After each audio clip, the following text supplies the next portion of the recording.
Yeah, that means go, I guess. Hey, everyone.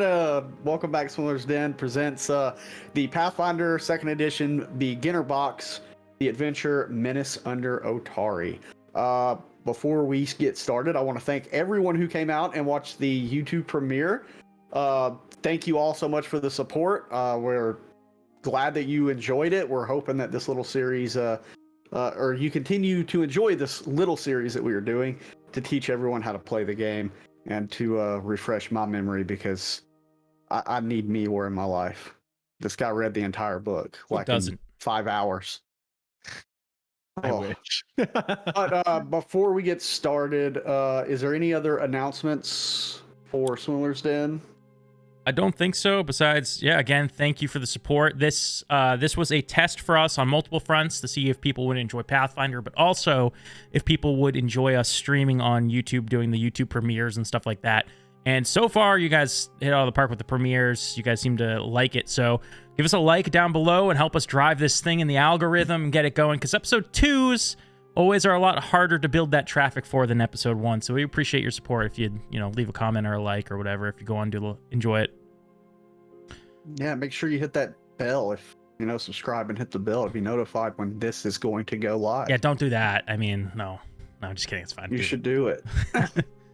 Well, anyway, without further ado, I am Lordimus, or Tommy, the game master for this adventure. Joined here with me, I have Equa.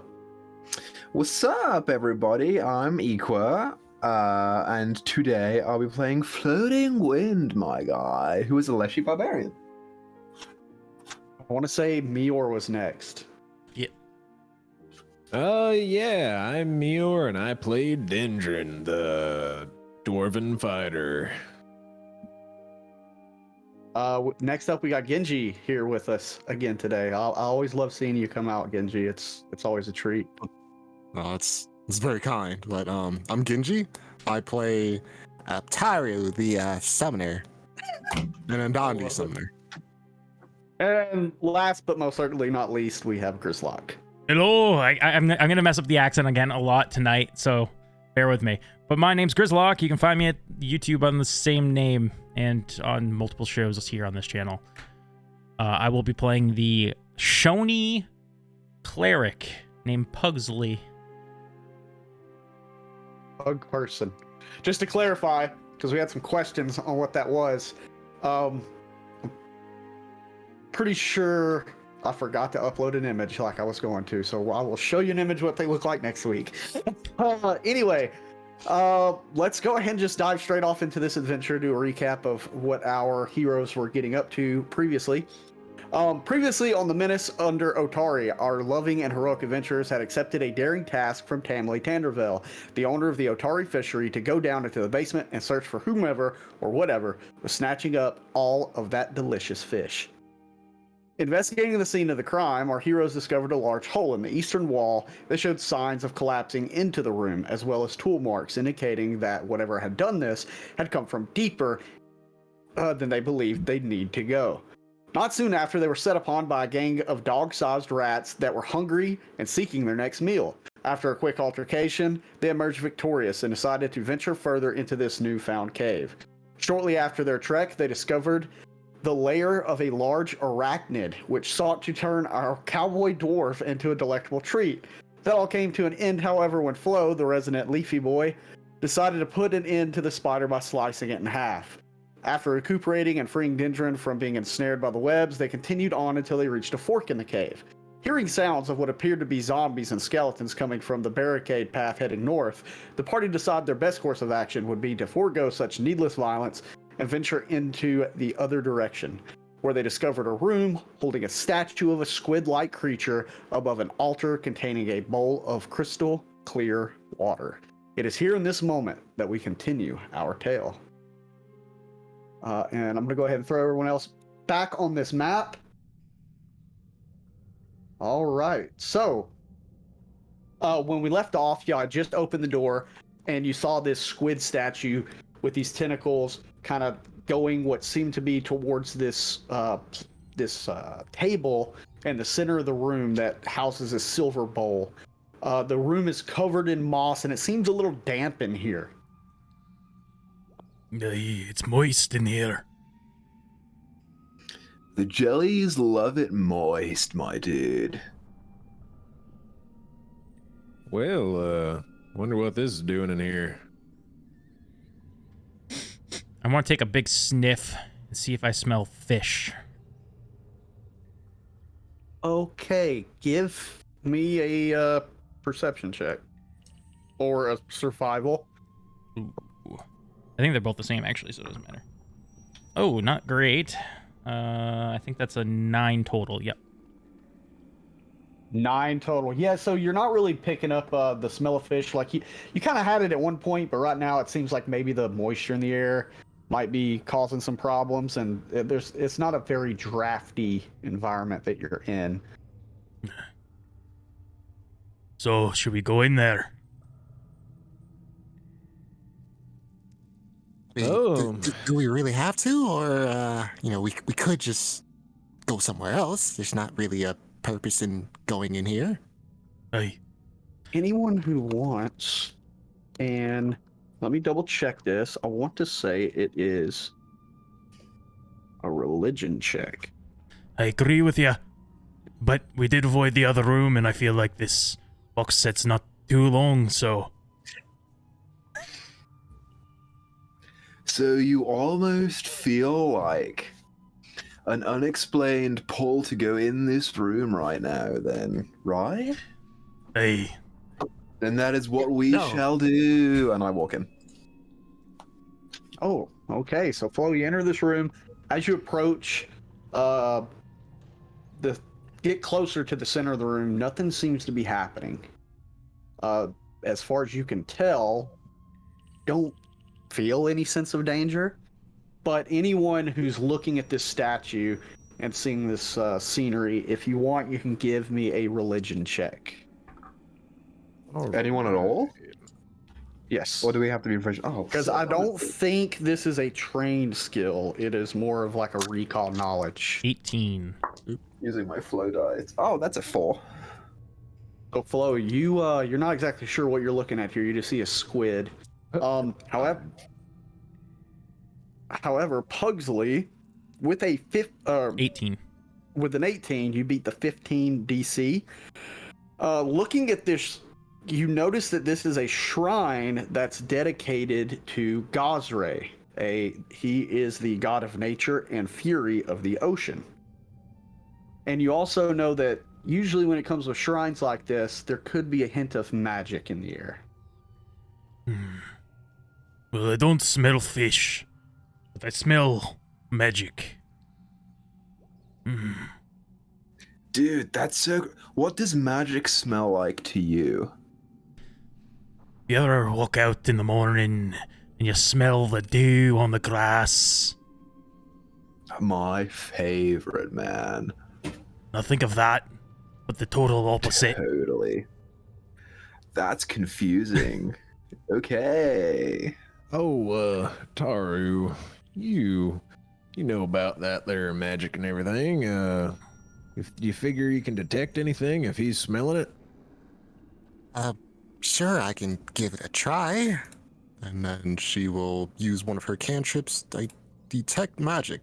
So, That's a cantrip. That is literally what it tells you to do in the book.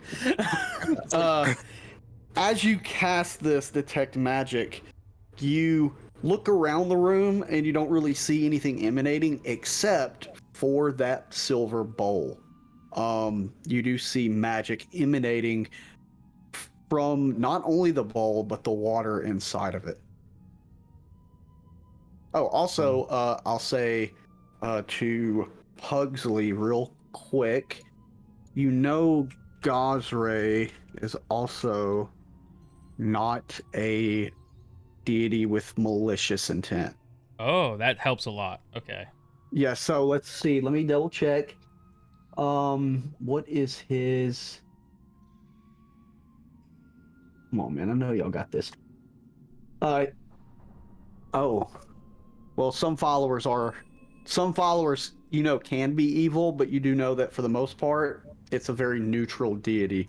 Being based on the ocean and nature, nature doesn't really swing one way or the other. It's nature does what nature does. So, I recognize the symbols in this room belong to God's Ray, God of Ocean Fury. Well, that explains why that bowl of water is emanating some magic. How about you go touch it? You know, just so we can see what happens. Aye, flowing wind, why don't you go touch it? Oh, sure, I could totally use a drink right now, my guys. I'm kind of thirsty. I'll just climb in it. I'm gonna back I'll out of just the straight room. up just sit in it, and I'll put my little feet roots in the So water. you're gonna absorb some of this water. Is that what you're trying to do? Totally, my dude. Give me I think this is that photosynthesis. a fortitude save. Actually, it's not photosynthesis, but I appreciate you trying to understand my biology, my dude. Oh, that's shitty. Yeah, I'm in science myself. Fortitude +8. Oh my god. 14. Mm, Am I dead? that kind of sucks. No, you're not dead. But as you start to absorb this, you kind of feel like serenity. You know, like you being a plant. You know, you need water and everything. It's a part of who you are. But something suddenly seems to crash as in your mind's eye, you just see this tidal wave of an angry ocean slam into you. You are going to take a -1 status penalty to all of your D20 rolls, your armor class, and your spell DCs for 1 hour. Okay, sure. So essentially, you get a -1 to pretty much everything. Everything that's not saves, right? All of no, your it's D20 rolls, so yeah. no matter Yeah. what. Any D20 roll you make, you'll -1. You don't have now this says spell DCs. I'm not sure if that's meaning like your spell save DCs, but it doesn't matter because if you have to make a D20 roll to make a save, you're going to take a -1. So Sure. -1 from your AC, and then just remember for the next hour, all your D20s will be at a -1. I'm going to be Starting totally... out, it felt like something good was about to happen, but it just you're right there, but it didn't work out. I'm going to be totally honest with you, my friends. I think that this could have the potential for one of, like, maybe the universe's chosen ones of this God's Ray to be totally blessed with this water. But for me, who is not of the ocean, this water kind of tastes like Pugsley's pee in that it's really salty and it kind of stings on the way down. Well, the ocean giveth and the ocean taketh away, I guess. Well, Kind of hit me in the face like his pee did that one time as well when I woke up and it was right in my face. What, I still can't believe you did that. Wait, you peed on him? It was an honest mistake. Was it?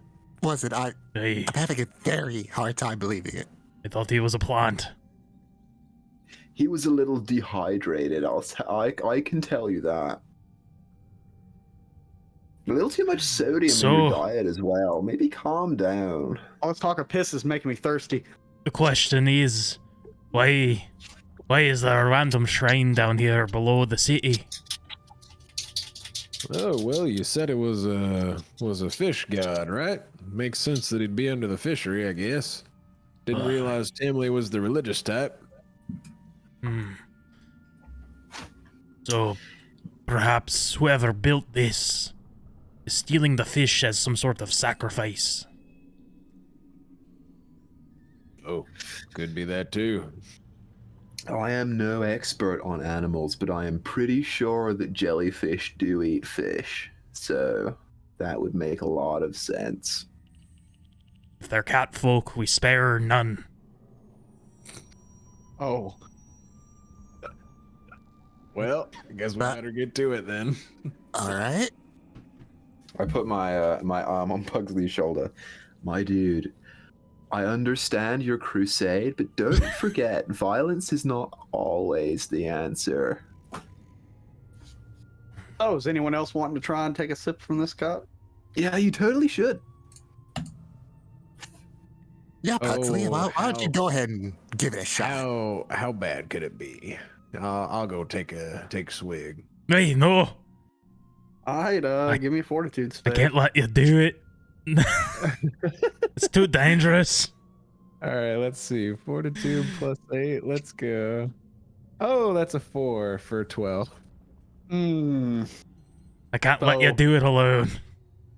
Oh, okay.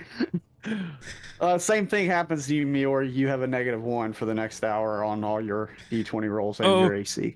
We can't have 3 of us with this bullshit. Come on. I believe Man, in you. if you Dog, get lap- it, it's lap actually a up. 21. really good boon. 21, the DC is 20. What? Damn. Whoa! What BS? How are we ever gonna do that? So, plus 8, dude. that plus 8s, all they had to do was roll a 12. Yeah, that's They true. would have I rolled a gotten it. 15. So, here you go. You heal for 1d8 hit points. Oh, I'm not even hurt. If you've had any That would've been damage, nice. it would have been nice for you. But as you Good on me. drink this, this is like some of the best water you've had in so long. You think of like you're out by the ocean, all that salty water's always hitting you in the face. You know, you get the taste in your mouth. It's not good, but this water is like pristine, and you just imagine yourself just standing there in like this grove of trees with this little pristine pond, completely calm, and then you feel this sudden surge in your body, almost like if something was going to hit you and it was going to hurt really bad, you could shrug it off as though they had just normally punched you. Essentially, if something you get one use of it, but if anything tries to do a crit on you, you can use a reaction and turn it into a success. Oh wow, that kind of sounds similar to a hero point ish. Similar, Hmm. only I wonder what those are. get to that. You know, I did read through this and I found out it's not mentioned in this That's either of these weird. books. That's That's- funny. I was like, huh. Unless I overlooked it. Comment down below if y'all own this, if I'm just full of myself, but I got home today and read both these books and I didn't see any mention of it. But we will get into it here very shortly. This water is delicious. It's like Wait, old did- water. Blow, didn't you say it tasted like his piss? Yeah, that's probably why it's so salty all the time. Well, it adds up that he likes it if it's his own piss. Dude, Taru, why don't you go and drink some too? Let's see. Flo, no offense, but I don't know where your roots have been. And, our friendly Shuni over here just licked his tongue all over in the bowl. So, That's true. I'm do just gonna think pass. I may have stepped in some of Pugsley's poop earlier, so Yeah, see, make all the sure more there's no reason. brown bits in the bowl and on your faces. I only got a little slobber in it. Won't do you no Yeah, harm. No, again, I pass. Thank you. To do him good. Maybe that's what makes it good, actually. The combination of the dog slobber and the water. Hey, But try it again. Meat on your bones. Try it again, see what happens. Does it taste any better? I don't know if it works that way. I'll try some more, maybe. Maybe my God. he'll take Okay, another yeah, swig, um, Tommy. You don't have to make a save. As you sip this, it just tastes like normal water. Actually, it does taste a little bit better. I think we're on to something. Oh, let me try too. I'll go up there and stick my ass in it again. Yeah, to you, it's just like the normal water you would get from the earth. But, I mean, you don't feel different. Refreshing. Again, I will pass. Totally fine. Let's move on now. Right, All right, this way. so as you all decide to reconvene in the cavern, and yeah, this is going to be one of those things. I'm going to need athletics checks from everybody, unless you use a rope. Did we get it? Did we use a rope to go up? I can't remember. Someone you? had a grappling hook that we used. Oh yeah, so Yeah. the grappling hook's up there. Yeah, just give me your athletics checks and just. Oh, this is to go down? Yeah, there's no way you can fail this. 15. Dude, for some reason, every time Pathfinder unchecks my athletics. I got a 10, or my so an class. 11. All right, there we go. That is a 19. Yeah, you all say like easily make it down. It's only like a little like 8-foot drop. Flow. I don't know if you climb down or if you just yeet yourself off the edge. As you see, just kind of slowly glides down with his leafy body. As you all reconvene in this cavern, you do see the way back that you came from, but you also see a path leading forward with like these natural steps. Some of them appear to be natural, but you do see that these steps have been leveled out in some capacity, as though they're not 100% naturally forming. I don't think we're exactly under the fishery anymore. Oh yeah, if you try to just think about it for a minute, you can tell that you're definitely not under this fishery. Y'all have been traveling for quite a little ways. No, And the fishery, I think the basement fishery of the fishery is like the same dimensions as the building proper. would be like 3 squares that way through the wall. Three what? If only I had my pickaxe. Well, You see guess we nothing. might as well follow these stairs, All right, and once you all get to there, of which I'm still scouting. Yeah, I'm in that defense position or whatever the hell it's called. all right, go ahead and move your character over there, Dendron. You're still Yes, sipping out of a bowl. sir. Just so I know what y'all's order is, like Yeah. order of operation here, because something's about to happen. I'm in the back then. So, No, I'm just kidding. oh, okay. No, I'm just kidding. I mean, that's fine if that's what you want to do. I'm joking. I'm joking. There's zombies back there. Oh, also a little adjustment to something I think happened last stream. So I did find out if someone is in the way of your target, like just a creature, Mhm. depending on the size, which like us all being like medium and small, I believe, the target would have lesser cover if you're in the way of the range. Yes, that is true. All right, sorry, I just threw that in there. So as you all, Pugsley, as you walk up these carved out steps, you see into this room, this large room that looks like it was once a storeroom for a building above it. At the far side, you can make out what might have been a cage or cell at some point, but it's now full of crates and barrels, as well as 4 lizard-like beings that are in the room. And there we go. And you see that they haven't paid much attention, almost like they haven't noticed you, but you see that they're kind of like bickering a little bit amongst each other as they try to pry these bars. Like this, you see that they're at an actual cell door and they're trying to pry it open, seemingly to get in to see what's in those crates. Can I try to recall to see what these things are? I was about to do the same Yeah. thing. I guess yeah. So is it like That would be a Oh. nature. nature? Okay. Oh, that I got a is 7. 18. What did you get, Dendron? Oh, sorry. 18. 18. So, Pugsley, you're not really sure what they are, but Dendron, you would recognize these to be kobolds. Ooh. Do I know anything about them?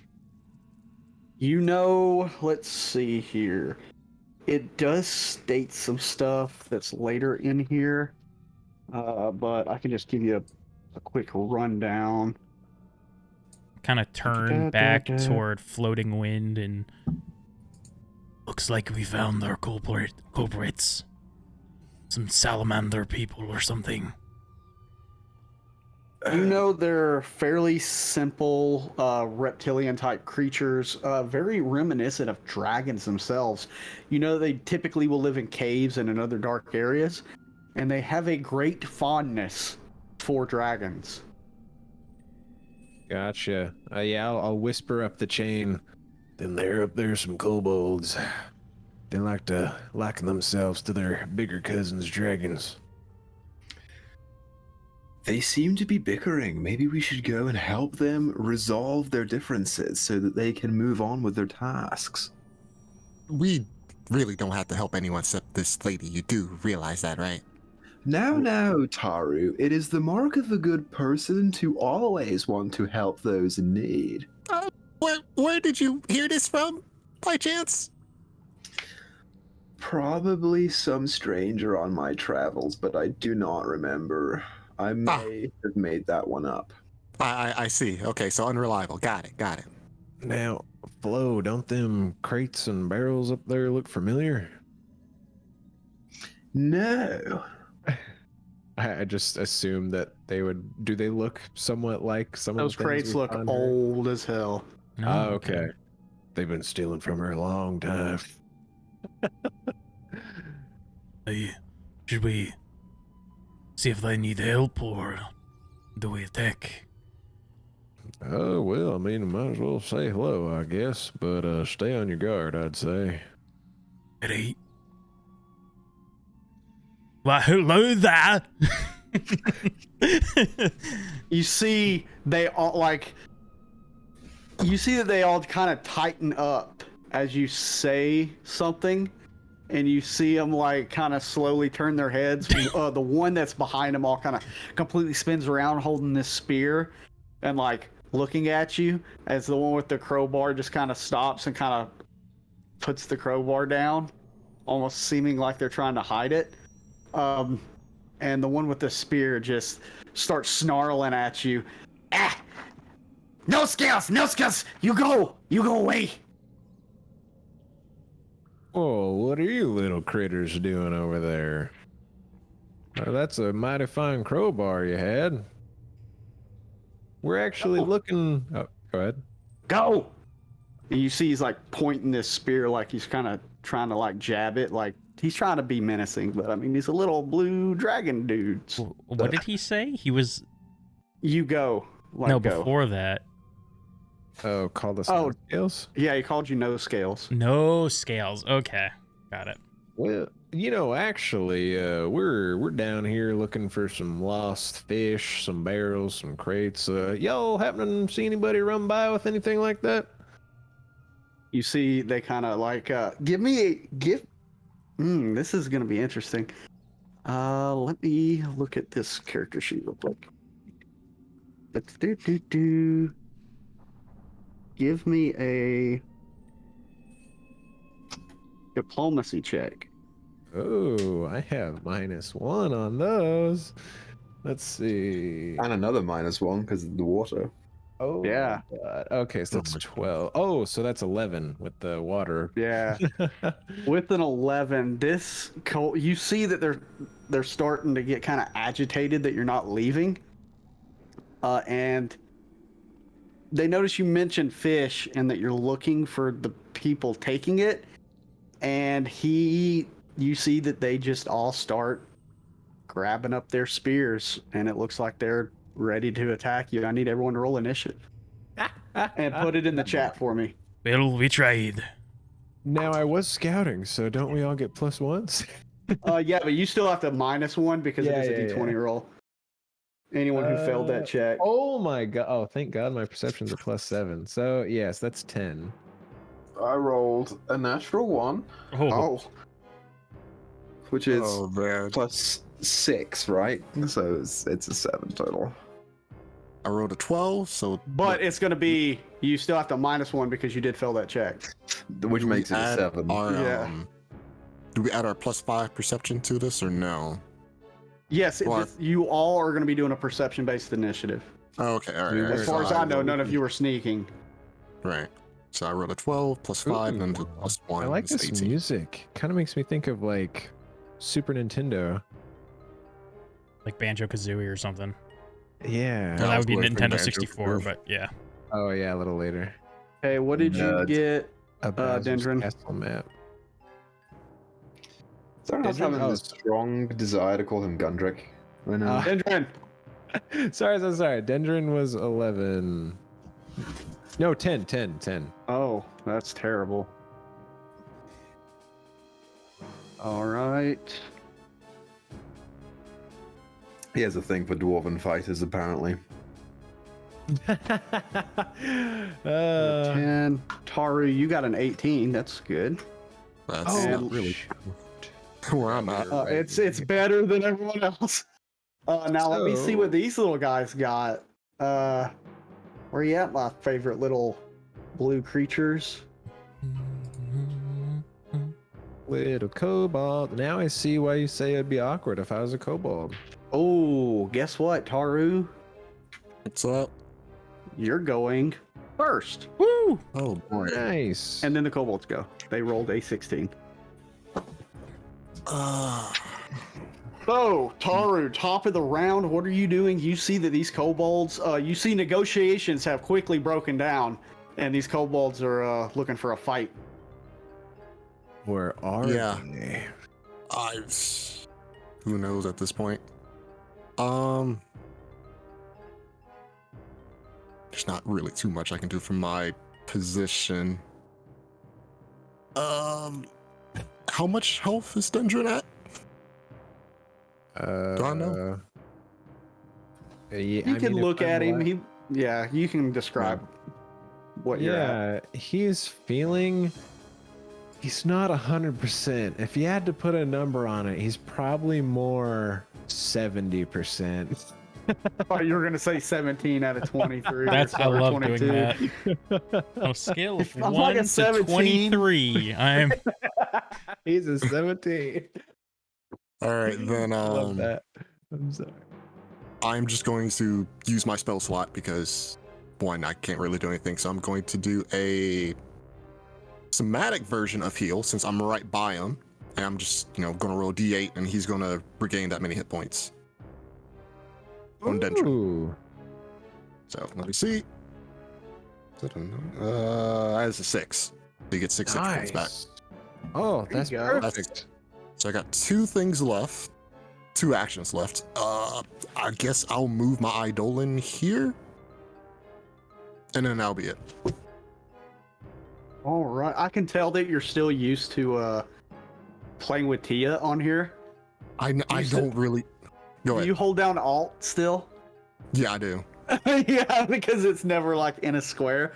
Like it's never perfectly. square. All right, if that is going to be your turn, we're going to move on down the line here to the kobolds. These kobolds, as you can see, okay, there we go. Now I can move them. I don't know what's going on here. You see the one on the furthest east. He's just going to step off to the side there. You see this kobold. So he's going to step off to the side, and you see he's going to use one action to step, another action to manipulate an object by like actually drawing his spear, and he is going to chuck it directly at you, Pugsley. Let's see what we have here. I was defending just for this situation. Yes. So I- you have a I- +1 to your AC, right? I do. Hopefully it's enough. That is a 17 plus 3 for a dirty 20. Damn it. Damn. That hits. Do you have a 19? I have a 19, yeah. Oh, okay. It's probably won't be a lot of damage here. Oh, that's 5 piercing damage. Yeah, you hear that dog whimper noise. It's really sad. Man, now you're gonna make me. Oh wait, no. Okay, no, you still take the 5 damage. This is a range strike though, so it was going to actually be a 22 to hit. Oh. Yeah, not Did a you 20. also It doesn't really remember his change water anything. drink. Yeah, but his water that's drink. okay. Yeah. So that's his turn. This one's gonna run up here and it's going to try to take a defensive stance. Doesn't really know what's going on. This other kobold's going to step across, and it's going to use one action to stride over to his buddy, another one to draw a spear, another one to throw it at you, Pugsley. And that should not hit you. That is only an 11 plus 5. Yeah. So 16, it misses. And then you see this one here, that the one that was originally closest to you chucks his spear that he was holding at you, Pugsley. Fair enough. I mean, I'm the one in front. Oh, he rolled a 2. Woo! Yeah, so he'll use manipulate, draw, and try once more. Something. He's only going to have one spear left after this. And he missed! Even with, like, I know he took his negative, but that's an 8 on the die, plus 5 minus, I think it's an agile weapon.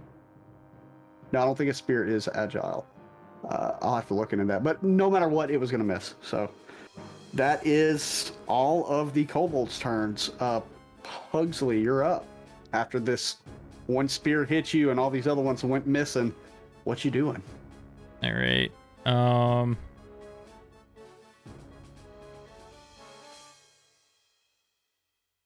I am going to, like with the wound in my shoulder, like from the spear, I hobble back behind Flowing Wind here, and then I start to chant something on my weapon, creating a magical weapon. Oh, sweet. So is that like you get a token for that, right? It's this just is like in D&D? No, it's not like spiritual weapon. It's like I enchant my weapon and it becomes a +1 striking weapon, getting a +1 item bonus to attack rolls. And it makes it and increasing like the weapon damage. trait, right? It doesn't specify that. It says the weapon glimmers with magic and energy. The target becomes a +1 striking weapon, gaining a +1 item bonus to attack rolls, and increasing the number of weapon damage dice to 2. Yeah, I'm going to go ahead and say that is nice. going to be considered a magical weapon because I think all +1 weapons are automatically magical. Okay, sweet. So you have a magical weapon, so if anything was like weak to magic, you would get a benefit to actually hurting the creature more. I wonder if I should have saved that for a big Alright. bad, but oh well, it's gone now. It's a beginner box.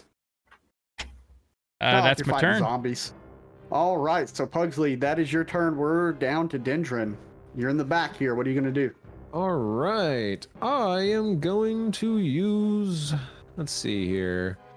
Yeah. I just had my axe, and I'm gonna sudden charge into them. Saying, you hurt my dog. Let's see here. 5, 10, 15, 20, 25 is for the first stride of that action, and then And you have a 40-foot movement speed? well, so sudden charge lets me stride twice and attack for 2 actions. So as long as I Oh, land- yeah, you have 30, so 60. Yeah, you ran up 60 feet altogether, right? is what you're saying. I ran. Oh shoot! Hold on. Actually, I forgot that I'm a little bit slower as a dwarf in Pathfinder. So 5, 10, 15, 20, 25, 30, 40. Okay, we're good. Yeah, you're good. Which one of these fiends are you slamming down on? I am going to slam this one right in the middle. Oh, To show them all who's boss. Make sure they all get a good seat to this one. So this will be a -1 to this, right? yes. So it'll be a +8 then. So that is 22. 22, that's a hit. All right. I'm feeling And then 22. do my D12 plus 4. Oh, nice. So that is 13 slashing. 13 slashing. You see that they were like shooting or throwing these spears at the best of boys, and one of them hit, so he backed up, and just in your anger, you ran up in here and just bisected this kobold right out the gate. It's dead. Damn. Magic weapon was unnecessary, I feel like. Told you not to hurt him. And yeah, that's all I can do, I guess.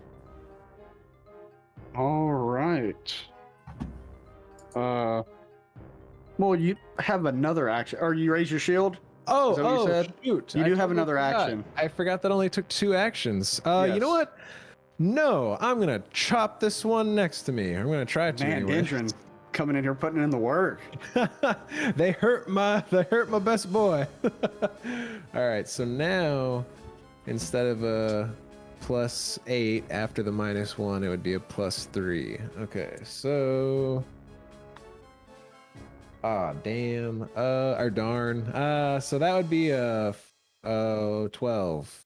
That unfortunately is a miss. Oh, he was too angry. And As he sees that you like chop down on his friend, he kind of sees you coming for him next and kind of jukes out the way.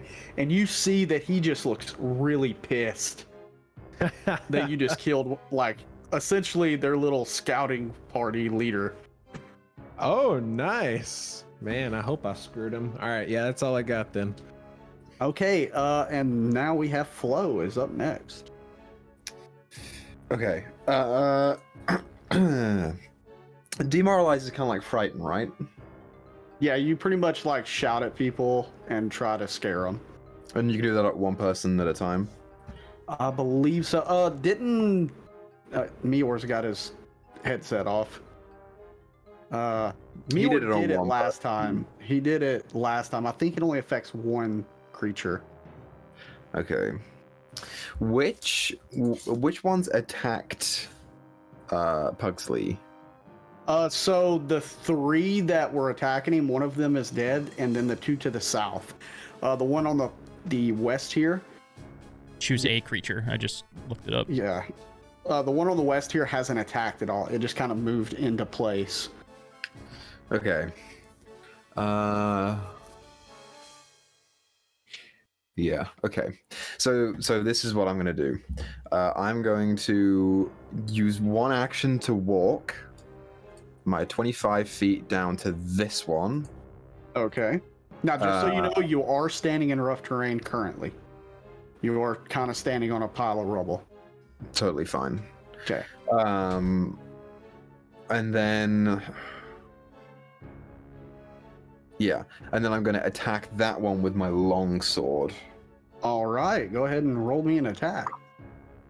Fucking flow, dude. With the -1, that's a 15. A 15. I want to say that hits. No, it does not. Unfortunately, it does not hit. Okay. It looked like you were about to hit true, but maybe the rubble kind of kicked you off balance a little. Sure. And then I'm going to use my feat of intimidating glare to turn to the other one and attempt to demoralize without saying anything, because I can just look at them and do it. Yep. And what is the roll you do for that, Meor? Like, what did we do last time? That sounds like He a had to beat a barbarian DC. thing. Well, he's doing what you did, the demoralize, but he doesn't have to speak or anything. He just has to stare at people. That's the only difference. Oh, is there? Okay, cool. So think it's yeah, that's gonna be. It's oh geez. Okay. Tomorrow.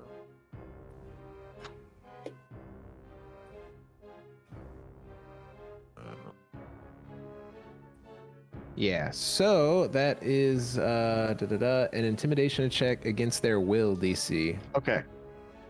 So go ahead and roll your intimidation check. Or to be really bad. I rolled a natural 1, dude. Dude. Oh, no. Yeah, no, that definitely. It kind of just looks at you, seeing that you missed, and he looks really confused as to why you're just staring at him. Like, he's kind of staring back at you, looks confused, and then starts like grimacing back towards you. I think it's really scary, but everyone else just watches a little twig man who's like 2 feet tall just walk up and go like that to the kobold. So that's it. That's all I've got. That's my All 3 right. Top of the round, Taru. Round 2, fight. I've been trying to figure this out, but Round 2. for her first action, she's going to target her Eidolon and use Boost Eidolon, which I focus deeply on the link between me and my Eidolon and boost the power of my Eidolon's attacks. It gains a +2 status bonus to damage rolls with its unarmed attacks. If it strikes still more than one weapon damage die, the status bonus increases to 2 weapon damage die to a maximum of +8 with 4 weapon damage dice. So that's one action. Going to boost Eidolon. And we're going to use its movement to move right up to this one. And we are going to use, what is the weapon move called? We're going to use its fist. So I have a +7 to hit. Let's see. Oh! What is that? That is a 13. That is a miss, unfortunately. Yep. That was Kobolds are gonna kill us. Yep, that's it. That does it. All right, kobolds are up. So first, I'll learn the different mechanics of the game. I'm just doing what the book tells me to in these encounters. So you see there that you just tried to attack someone, Flo, the kobold that's in front of you, and this kobold, seeing this spiritual being of magnificence run up and try to hit his friend, they kind of just stare at each other and they nod as the one below you goes to circle around you to get behind the Eidolon. So it's going to use its action to move. Do you have an attack of opportunity feat of any kind? It's a feat to do that? I don't have a feat like that. So the only way to do attack of opportunity in Pathfinder 2nd Edition is if you have a feat for it. I do not have a feat for that. And the way to avoid getting hit from a feat like that is to take the step action. And what you're doing is you're slowly calculating your movement as to not provoke reactions. He just set himself up perfect for like the other one too. Yep. They're smart. And it's gonna swipe down on this Eidolon here, or stab him with this spear. What, though? Okay. They got 3 spears each. Okay. I was about to say, You killed him on his last spear. Yeah, I mean, so he didn't have a spear in his hand. He'd have to grab it. Oh, that's an action. Yeah, then. it's an interact. I'm gonna attack of opportunity him. Okay, there's gonna be a -1. All right, let's go then. See if you can prevent it. That's a 19. Ooh. That's a hit. Roll your damage. Ooh, woo. Okay, that is max on the roll, baby. That's 16. Yeah, this thing's dead. You see, Man.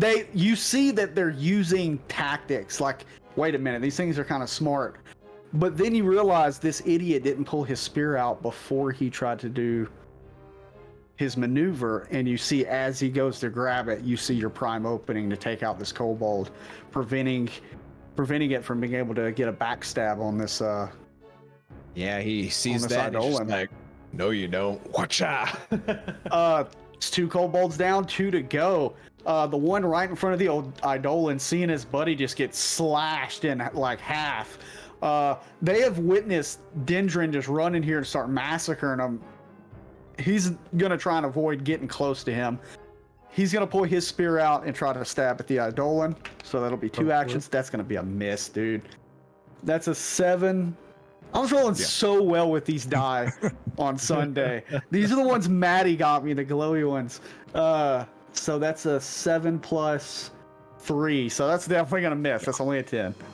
Not a chance. And since it didn't throw it, it's gonna try and stab at it one more time for his last action. That is a 17 Oh, that's my AC minus. Ooh. So that's +3, which would make it a 20 minus 5. So that would make it a 15. Nah. As it misses. Dendron, this kobold is going to. It never threw a spear, so it has a spear in its hand already, and it's going to do 3 quick jabs on you. All right, let's see. For my drinking of water, did that affect my AC as well? Yes, you do have a -1 to AC. Okay, gotcha. So another 17 plus 3. That's 30, 20. Yeah, yes, that hits. Only 2 piercing damage. You rolled a nat 1 on the damage. Nice. And okay, let's go for the second one, and then we'll do the third one. We'll just get them all out the way. Second one's a 14 and then an 8. Okay, both So miss. those will. He rolled another, like it's automatically doing the damage for me, and wow. He rolled, it was 1s, and then if the third one would have hit, he just rolled a 2, and that was it. So Oh man. yeah, these kobolds, they're just not their day, you know. They were looking for fish, and they found something they shouldn't have got involved with. Okay, that's going to be the kobolds' turns. Pugsley, you are up. All right. So in this, if you move diagonally twice, it's actually more, right, or something. Like Yeah, more so movement? the first 5 is 5 feet.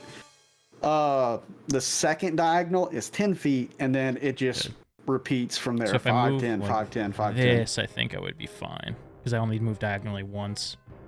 Yes, All you right, would be cool. fine there. So yeah, I run up to the side of my bestest pal, Dendron, and with my now holy weapon in hand, I smite thy kobold. Let's see. That is Please be in that one. no, it's an 11 plus 5 for a 16 plus the 1 for 17. You hit. All right, and then it's supposed to do 1d6, but it does an additional d6 from being a magic weapon now or whatever. That's for 4, 5, 6. 6 total bludgeoning damage. This kobold is still up. It just doubles the die, right? It doesn't double the It just doubles the die. Yeah, so okay. you would roll 2d6 instead of 1d6. So that's 2 actions. But it looks extremely messed up. Like you slam into this thing almost like just caving in its head almost as it looks dizzy and disoriented. It would be a -5 on the second hit, right? Yes. So essentially it's a +0. Actually, it'd still be a +1 because I have a +5. So it's a flat roll +1, really. So I'm going to do it. I'm going to go for it. I'm going for a second attack. That's a 17 for an 18. That's a hit. Let's do it. All right. Oh sweet. 8 bludgeoning damage as my second hit. I just... Yeah, you hit the first time and it's jarred, and the second one just caves its skull completely in as it just drops to the floor. Yeah. Dead. I give a nod to Dendron. Let's try to take this last one alive then. Hey, live. Oh. You're gonna try and take him alive? Okay. Yeah. Well, at least I will. Hopefully others decide not to cut his head off. Your turn. Oh, shoot. I forgot that I was right after Pugsley. Okay, yeah. So I will stride over here, and then I will attack him non-lethally. So I have to do a -2 circumstance to my attack roll since my axe is not a non-lethal weapon. Don't forget your -1 also to the Yeah, for a total water. -3. So we have a net +6 then. So that is a 22. That's a hit. All right, let's see how much we do. And this will drop him instead of killing him. All right, so that is a 9 + 4 for 13 slashing. This But thing. non-lethal slashing. Yeah. So I think whenever you do non-lethal, does it keep the weapon property or does it change it to bludgeoning? Oh, you're right. So it just I'm curious. I don't says- know if it does. It just says you just. It actually doesn't say anything about changing. Yeah. the Okay. damage Well, this type thing's so that you knocked kill him. out Ooh, I just- immediately. Can I say since I had my axe in 2 hands, I literally just pop, like smack him right in the head with like the handle. Just Yeah. knock You him see, out. he's like frantically looking about. All of his friends are dead, and as soon as he turns to you, just knocked him clean out as he just falls to the ground, incapacitated. And we Alright. are 'Kay. out of initiative. Real quick, is that a door next to me? Yes, there is a door. Is it open? It's a big stone door that's currently closed. Okay, never mind. Actually, let me double check that. Let me go ahead I'm like, and double check it. Hey, 'cause let's I think it let's is stay closed. in turn initiative, and so that my magic weapon stays up. But Pugsley, we all rolled really low. It on is initiative. cracked. The door is Can cracked. Can I peek through it? Yeah. What a waste of That is magic so weapon. weird. I'm using the map that this comes with, and it says there should be a door, but it's not drawn on this map, but it's drawn in the book. Huh. Okay, yeah, you can peek through it, and I'll go ahead and reveal it for you. I don't need to use the polygon for that. I can just do this. I just realized, Tommy, or does this thing have to take recovery checks? No, you knock it unconscious. Because it, like, technically the words it says, right, is it says you make a non-lethal attack to an attempt to knock someone out instead of killing them, and then in parentheses it says see knocked out and dying. Because then technically when we drop as players to 0, Oh, we're in the knocked book out. it tells you. So let me Okay. read. I was reading it earlier. In the little beginner box, little player's handbook, it mentions being knocked out. Yeah. And let 'cause, like, me read that real fast because I want to say they don't. They just fall to 0. But they have the ability, I believe, to wake up. okay. So let's see. Follow the rules instead of waking up. You take damage if the damage drops you to 0. Now let's go to getting knocked out. Creatures can't have fewer than 8 hit points. Most enemies who fall to 0 hit points are die or are destroyed. This removes them from play. But if the attack was non-lethal, though, the enemy doesn't die, and they're instead knocked out for a significant amount of time, usually 1 minute or more. Okay, cool. I just want to double check. Heroes I was on the do I other have to save him or hand. something? Yeah, so that doesn't apply for players. If you get knocked out, which I think is weird because I feel like an enemy can knock you out and not kill you. I would rule that Yeah, a little right. differently. But it does say you're still at risk of death. And the way they word it there, I feel like they kind of leave it up to the GM. Like, the guy punched you, but was he trying to kill you, or was it an actual non-lethal blow? Is Yeah. how I would probably rule that. But yeah, as far as enemies go, non-lethal, they're not dying. Okay, cool. Yeah, I need that rope. Gotta tie him up real quick. Gotta ask him some questions. Okay, so while you're tying him up, Pugsley, you said you were looking down this hall. Yeah, I'm just gonna keep looking down it while they do whatever behind me for like a minute. See if anybody heard the Yeah, ruckus in this coming or something. So as you look down this hallway, you notice that it... Let's see, who's holding the torch? The Eidolon? I have yes. low light vision. I don't know what. Yeah, that... you have low light, so you should be good because the torch would kind of bleed into that. You see that the hallway has smooth walls of worked stone with a door at both ends. Though the door at the far end is closed, the floor is tiled with large square stone tiles. But right now you don't see or hear anything coming down the hall. Right. Don't think anyone heard our fighting. So we got a minute. What was that last bit? Yeah, So I we- have no idea what you said. So we got a minute.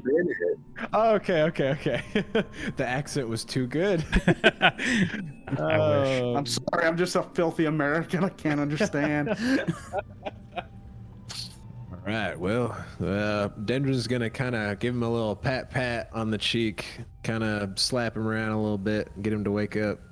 All right, as you Snap rouse his him ears. from his forced nap, you see he just he starts freaking out immediately, not sure what's going on, before finally looking at you, and you see just this big gulp run down this this large neck of his. Now, I'm trying to remember who's best at words in this party, because I have a -1 to diplomacy and intimidation. Intimidation. I got a +5. Anybody else got better? Either diplomacy Give or him a good intimidation. growl. I got a +3, which is really a +2 right now. She has a +4 diplomacy, but +1 That's not intimidation. bad.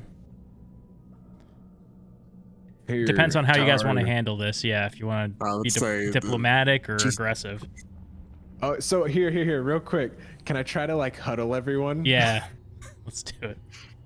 Yeah. How did you secure this kobold? Hogtied him. Hogtied him. Okay. Can I say as well, Tommy, that using my grappling hook, I attached a rope to the ceiling, and on the other end of the rope, I tied one of my conkers on the side of my thing, so it's above him, and if I let it go, the conker will fall on his head. Yeah. Give me a crafting check. Crafting. Oh, good. That's a 13 for an 11. Yeah, I mean, it looks like, it's simple enough. You Cool. There's a Alright. reason I did that. I got an idea, fellas. All right, Taru, you're pretty good at, getting people to tell you what you need them to. Pugsley, you got a mighty fierce growl. So you give him a little bit of the growl, and then you sweet talk him, Taru. Get him to, maybe that'll get him to speak. some good guard, bad guard action. I'm not too sure about this. I'm really not too sure about this, but sure. Sure. Yeah, I mean, Pugsley will give him a good old growl, and he'll tell you whatever you need to hear. I like rip away from the group, go on all fours, run over there. Remind me what we're actually keeping this guy alive for again. Intimidation roll. We gotta see if he's one of them folks stealing Tamley's supplies, and also if he got more further in the tunnel system. All right, seems simple enough. I'm gonna give you a +1 circumstance bonus to this because he is tied up and all of his friends are dead. Okay. I mean, in typical Pug fashion, there's a 9 and then turns into a 10 with the +1. So it's like very not intimidating Pug. Yeah, it still wouldn't beat the will DC, unfortunately. All right. It's fitting for a Pug. Tar's- Yeah, he just kind of looks at the dog like really confused. You could tell he's scared. He's not scared of the dog, but he's like worried what's gonna happen next. So Taru's going to talk from behind Eidolon and says, "Hi, Mr. Cobalt guy. What you want? Well, we're looking for fish, as we stated earlier, and we were wondering if you have maybe seen some of it." Give me diplomacy. Okie dokes. Grizz, you're a great guy at all, but these that's a 9. Oh man. Oh, that's You fine. see, even with the fact that his friends are dead, he's like, you can tell that he's more mad than anything, and he's like, me no talk. You wait till boss find out. I mean, I guess if you don't want to say anything, we could just kill you right now, and we could be on our way. There's no trouble for us, honestly. Intimidation. I mean, you're threatening for death, so. Yeah. You're okay, Max. My dog's like, why are you barking? What the shit? That was a 1. He just looks at you. You see that he just bites his own tongue off. And with that, he's bleeding, so he's knocked out again. Oh, here, someone fix him. You're good at treating the wounds, ain't you? I'm trying to remember. Was it Pugsley that took? I have stabilize. You want me to stabilize him? I'll do that.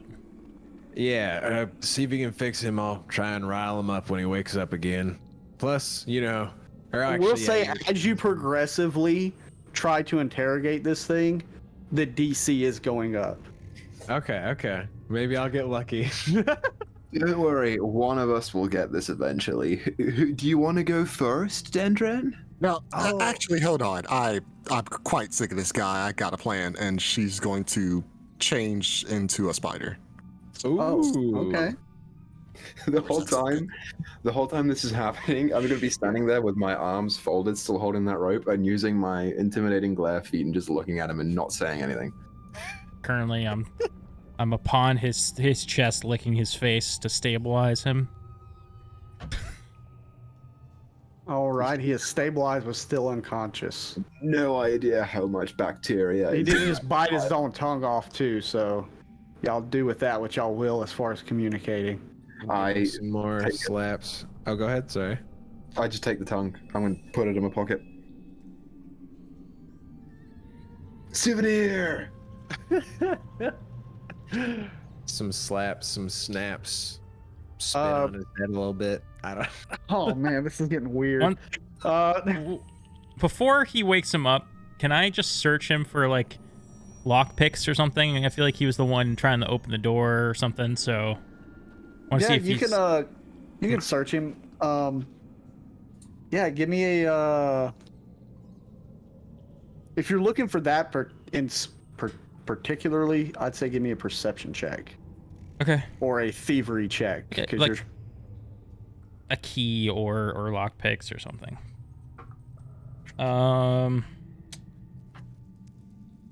It's a 12. You don't find any lockpicks. You do, however, see a crowbar next to him. That's right. He had a crowbar. But you also do see that, you know, there's a few spears laid out. Wow, they have. Well, here you go. You also find some dried fish on his person. That son of a lizard. I do grab that from his pocket and I jiggle it in front of, you know, the party's face. It makes a flopping noise. It's got a hint of salt. Looks like we're on the right track then. He's gonna give him a good old whop on the head. Get up already. Yeah, he's. Oh, he is? All right. Blood Denver is kind gonna of trickling out of his mouth. grab him by the throat and lift him up on the gate here. Do I need to do like athletics or anything? No, he's pretty. I mean, All right. you're a pretty Yeah. strong guy. You just massacred so many of his friends. Yeah, he's Well, gonna two of lift his him friends. up high as he can. Say, you better tell us what we need to know now. You see that spider behind me? I will let her eat you, and it will not be a pleasant death. Give Makes me an fun. intimidation. All right. Can you have advantage because I'm going like this? Is it There is possible? no advantage in. It's not possible to aid? You can aid. Oh, if I you mean, want. I am. But don't kinda forget, using y'all her, y'all been interrogating this entire time, so Yeah. the DC's slowly been going up. Isn't a aid- +1 is a +1? Is aid really hard? Don't you have to roll like a Yeah, 20 to aid somebody? You have to roll a 20 generally to aid someone, but it's yeah, it's a it's Does anything bad happen if I fail? no. All right, well, I'm going to try. I guess Go I'll for do it. that same thing. What do Nope, I roll didn't for get that? Only one person can aid. Yeah. You. Didn't get it. Oh, okay. All right, come on. Whew. Bless me. So this is technically a -2 with that water. Oh shit. That's a net 10. Oh, too net late 10. now. You look like he might be wanting to tell you something, but he's just making a bunch of noises. And you get the idea that even if he was to say something, you probably wouldn't understand it on the account of the tongue being removed from his mouth. And right in his blood. I think we should maybe. And he spits blood in your face. Oh, that pisses a Dendron off. He's gonna snap his neck. Yeah. Okay, just give me a unarmed strike. Right. So that You know what, is dude? You're holding this thing by the neck. He's on death's door. He's dead. You snap his neck. You don't have to roll anything for that. That's an unnecessary roll. Picking up Oh, you guys never let me try. picking up the crowbar. Who Okay. here is I would feel like I would know by now who the strongest of the party is. Would that be Floating Wind? Like, what's Oh, your yeah, +4. athletics? How about Dendron? Athletics is 7. Mine is also a 7. Okay, I hand it to Dendron because I like Dendron the best. Sorry about You their guys- flowing wind. He spat in my face, and I just don't tolerate that. I'm going to be honest with you, my peeps. I feel a little underutilized in this party right now. You can aid For some him. reason. Here, let's do it together. I'm sure them vines will help out. Getting all. So go ahead and Oh, sorry. I'm sorry. No, you're good. If you do want to aid him, you have to roll a d20. I know you have a negative, so you're gonna have to -1 from that, and you're gonna add your athletics. Wait, so what are you trying to do right now? Pry open the door. He's gonna try and pry open a door. I'm gonna let you Get do your it. little leafy hands in there to wiggle the lock. I'll try and aid then. Oh, actually, Okay. you know what? What does guidance do in this? +1 think it's skill status checks. bonus to 1 attack roll, perception check, or saving throw, or skill check. Okay, yeah, I'll give him guidance. Okay. Ooh, So instead of Good having a man. -1, just make it like you normally would. nice. So that'll be a 19.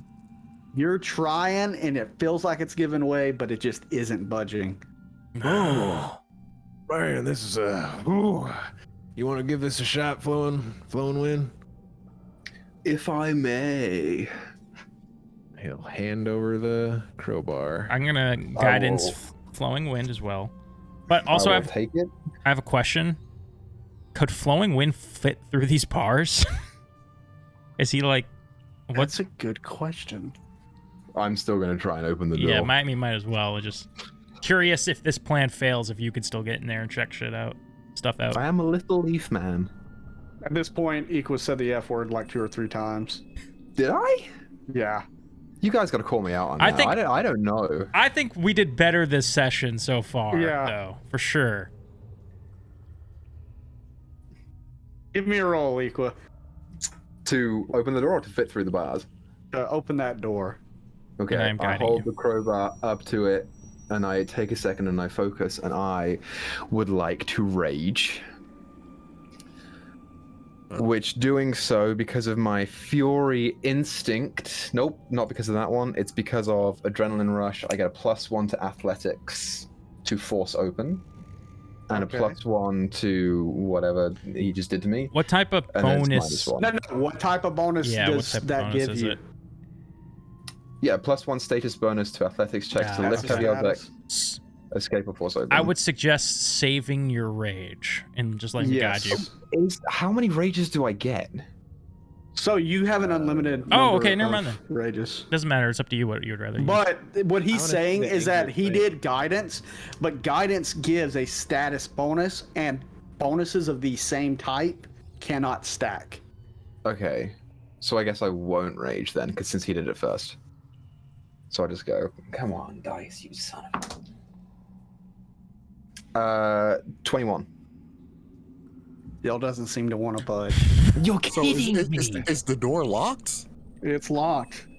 It has a keyhole, right? If you try to force open, I'm just going to tell y'all, if you try to force open this door, it requires a successful DC 25 athletic skill check. So it has a lock on it, like an actual It keyhole. does or have a something. lock. You could All pick right, it. I'm going to switch back into my humanist form, and I do have thieves tools. Perfect. So- Somebody came This prepared. DC is so much easier to beat. So let's see, thieves tools using a thievery skill, infiltrator thieves tools as a +1 bonus. I don't think I have that skill. Sorry, I think I just rolled D20 and then +3. Guidance. Okay, so so +4. +4. Give this a shot. They are bad dice, though. 18.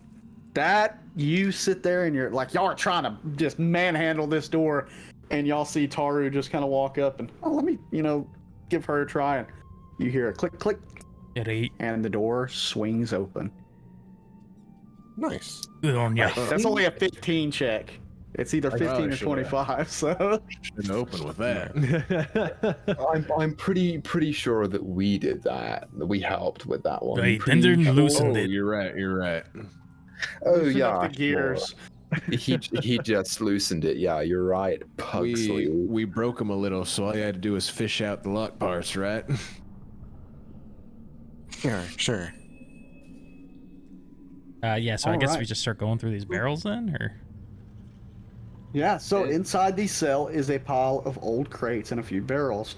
While most of these contain that you have found long spoiled food and stained cloth, you find that one of them seems to contain a small pile of treasure.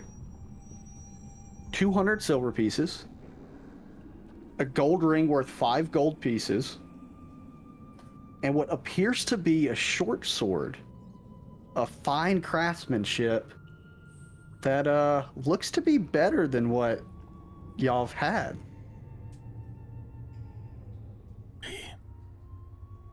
What do you say, 50 each? I don't know how much money that is. Someone can take mine. 75 each. No, wait. 70 each. And it was I don't know. that's It's 70 math. gold or 70 silver? Silver. That's silver. Oh, okay. I don't do math. I don't even know if that's Here. right. You're 10 gold Flowing. over, or 10 silver over. Aru's 60? probably the best at math. She can hang on to it for Oh. you. What I'm gonna do is because I Wait. always hate in the downtown or the downtime activities. I always hate like when people have to go to banks and micromanage that kind of thing. So just do 200 divided by 10, and that'll be how much gold you got. So 20. It's 20 gold. 20 You gold. found 20 gold, a ring that you see to be valued at about 5. It's a nice ring, and a short sword that seems of fine quality. So we each got 6 gold. And Wait, there's then if what? it was 20 Like- gold, it's 5 gold each, right? Or no, 4 But- gold each. Equa didn't want any. So I'm saying yeah. So 5 between the rest of us. it's technically So it's we'd 6 each gold get each 6 and then gold 2 left each, over. and then like whatever Because silver. the ring, I forgot about that. Okay. Well, yeah. No, it's Or 20 the ring gold is pieces. extra. There's yeah. You know There's what? only Just 3 give of you me, splitting it. 5 times Just- 3 is 15. just Oh, give I'm me an the idiot. gold. It's totally fine. Oh, I'll oh. just hold it for now. The Eidolon was throwing me off. I Yeah. shouldn't have been looking at Wow. that thing. Here, you want some money, angel thing? Here's Oh, my tithing for this Sunday. So we each get 5 now. All right. Yeah. Okay. Cool. Oh, that's funny. That threw me off. So 5 gold. While this is happening, I want to talk to that Eidolon. I'm I not doing a do. voice for this thing. I want to It doesn't have a voice. It's not going to talk to you. I will walk up to it and I will say, Namaste, my friend. I could not help but notice that Taru has not bestowed upon you a name. Would you like one? The Idola looks at Taru. And Taru's not paying attention. She's too busy counting the money. So it looks back at you and just stares. I take your ferocious silence as a yes. I'm going to bestow a name unto you that is Rising Wind. Much Oh. like myself. Do you like this name? It looks back to Taru.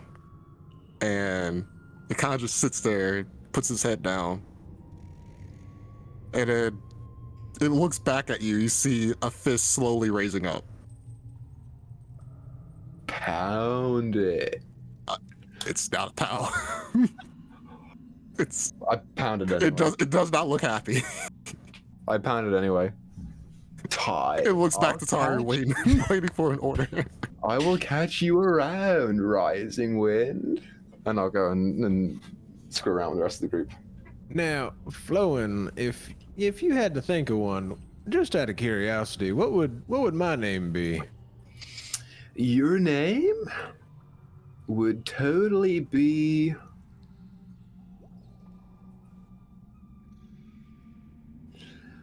Rageful Stone Cleaver.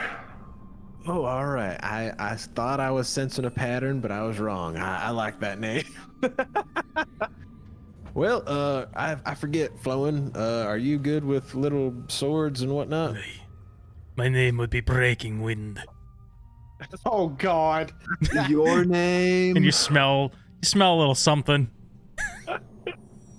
Your name would be Slobber Piss Leaking. Okay. Is what your name would be. Right, does anyone use short swords here?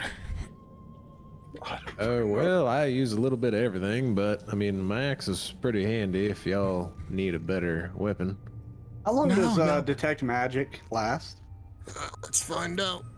Let me see. I am proficient in simple martial weapons. Short swords would be considered a martial weapon, I believe. So So I think I could take it in theory, but I do not know if it's a strength weapon.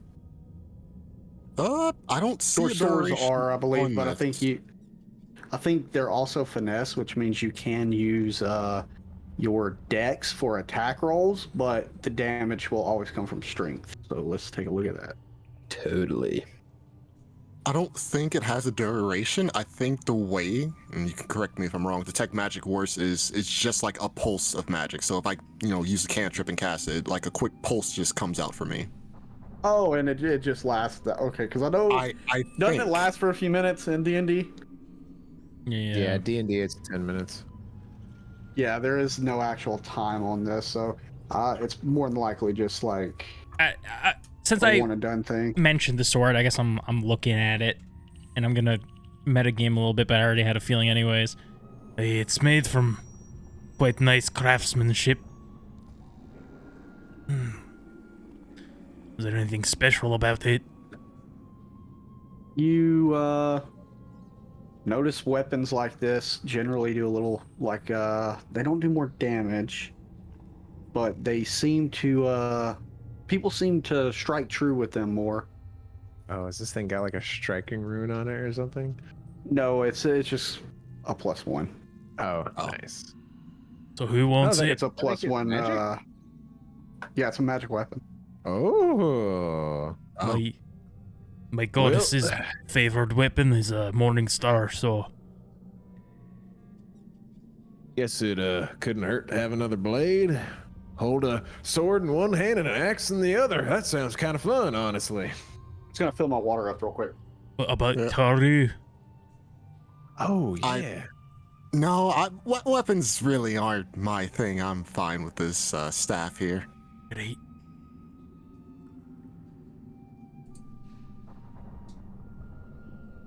By the way, Flowing Wind, you didn't happen to talk to my friend back there, did you? You didn't say anything weird?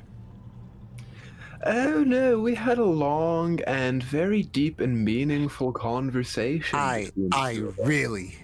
really doubt that. He had a lot to say with his eyes alone.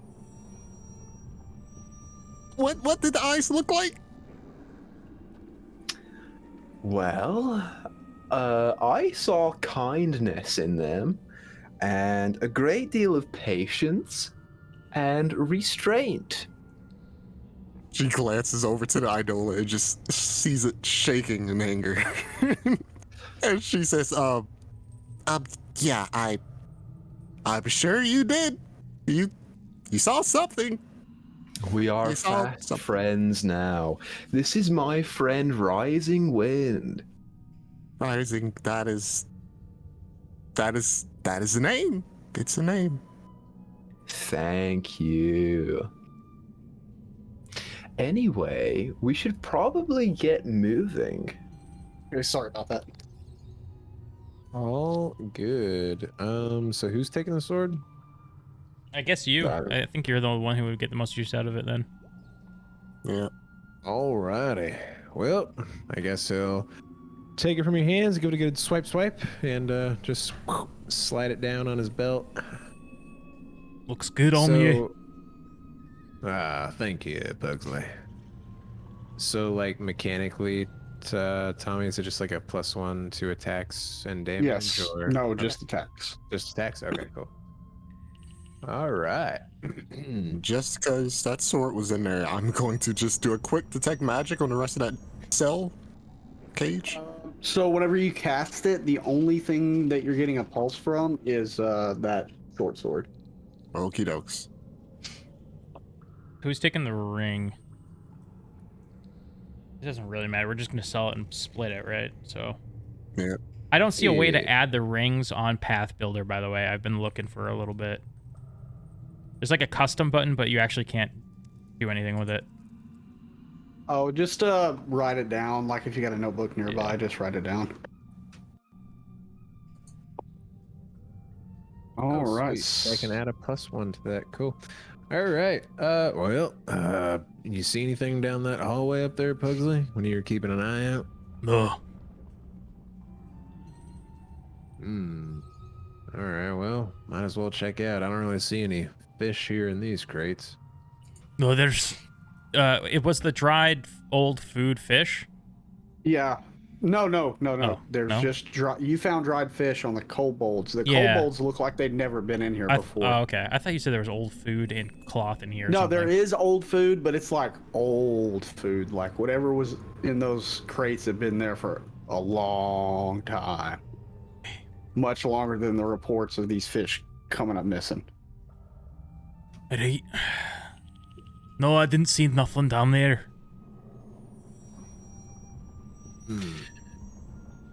Well, onwards and upwards, I guess. And I guess Denrin will start moving through the rest of the cave.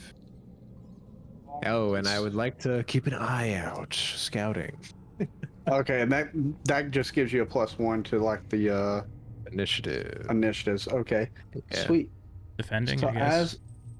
as y'all are walking down, Dendron, when you get to about right there, I want you to give me a perception check. Okie dokie. Oh my god. So that is a natural 1 for a total of 8. All right. So as you're going down here, everything, you're not getting any sense of any danger down this hallway. Seems totally fine, fellas. I have nothing to worry about. Can't wait And to whenever step you on take an extra spikes. step, you feel this floor tile give way underneath your foot. No. Whoever could have as- known. Yeah. So this is going to make a range strike against each of the people in the hallway. Oh my god. What kind of crossbow is this? The ceiling, as you Oh. look up, there seems to be rocks that begin to fall down towards you.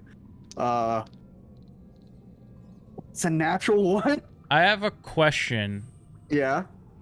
Can I try to aid Dendron by pulling him back? It says when you use your aid reaction, attempt a skill check or attack roll of a type decided by the GM. The typical DC is 20, but the GM might adjust, blah, blah, blah. GM can add any relevant traits. I don't know. Can I pull him back using the aid action to like aid him in this or no? You can, but since you're both in this hallway, you're both going to be hit by this trap. Okay, so would you say that I can't then? You can pull him back, but even if you manage to do it, it's still like rocks are falling from the ceiling. All right, never mind. It's fine. I want to say this misses also on you. What is an 11 plus 8? What's your DC there? Pugsley? Okay. That'd be No, 19. he rolled a nat 1 on you. So that would 19? that would makes it breaks it. Like my AC is 19 because I was in the defending position. Yes. Okay, so you're not going to take much. Although, You're hold going on. to take- I'm confused. You said this is like an attack? Yes, it is essentially the way traps work in Pathfinder. Okay. Some of them cause you to do. It depends on the type of trap it is. A lot of them, will make an attack against you rather than you make a saving throw. But there are some that do make you do Okay. I saving thought you were throws. saying he, like as if it was a person. I don't know if I just no, misheard. sorry. No, it like the trap itself is making. So I a was gonna ranged say attack. because I was like, oh well, I might actually pass it because my AC might be higher if it has to go through Dendron, but No, so it's just Yeah. like rocks falling from the ceiling. Got it. So you're only going to take 4 bludgeoning damage. oh okay. Oh my goodness, are you okay? Yeah. Oh, I guess we're the only two in the hallway. Oh, you doing all right back there, Pugsley? I guess I'm Dendron alright. smacked a rock away with the buckler. Sorry about that. Need to heal, just a wee bit. All right, I can keep watch over here, I guess. I I'm gonna start. be honest. Go ahead. Go ahead. I just start moving my hand around or whatever to start healing. Are you doing your treat wounds? No, I don't have a healing kit because I'm dumb. One of those things. So I'm casting heal. Oh. I always forget that you are, in fact, a cleric. You seem to do a lot of hitting things. I like to hit things. Me too. That's something I can get behind. Does heal have like a time, or is it just something? No, he just cast heal on himself. Oh, okay, cool. All right, well, now you're feeling better. Let's move on, I guess, but try to keep a better eye out. I healed back that damage, but that was it. I rolled a 4. Oh. Man. Yeah, before you right now, Dendron, there's like a stone door. Ah, all right. I forget. I'm trying to think. Is it like Seek or something like that that like tries to look for any like traps or anything? Yeah, something like that. Okay, yeah. Can I And try to... with this trap, since it was like a simple trap and it's like the first trap of the game, it just asks for a perception check. Okay. Yeah, no, so I just wanted to like look over the door, make sure there's nothing funky going on before I open it. Yeah, if you want to roll, go ahead and give me a roll. Okay. Do I just roll like perception or? Just do a perception. Okay, cool. Jesus. So 26 minus 1 for 25. Yeah, so as you're looking at this door, it seems like just a normal stone door. I can confirm this is a regular door, and he's gonna push it open. All right, and as you push this door open, you need to get the polygon tool out for this. Man, I hope it starts curving to the right. I didn't make the like roll 20 area big enough, zoomed out enough, I guess. Oh yeah, because you can't like scroll left anymore. Did I just? Oh my god, I did the wrong thing. I actually created a polygon. You know, I think Polygon reveal. I'm sorry, everyone. Given equal crap for that before, so now you know. It's awful.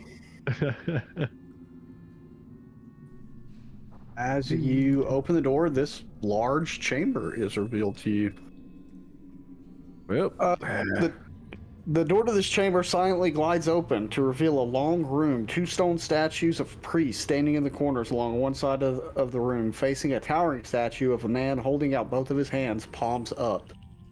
In front of this statue is a stone altar holding 9 golden coins.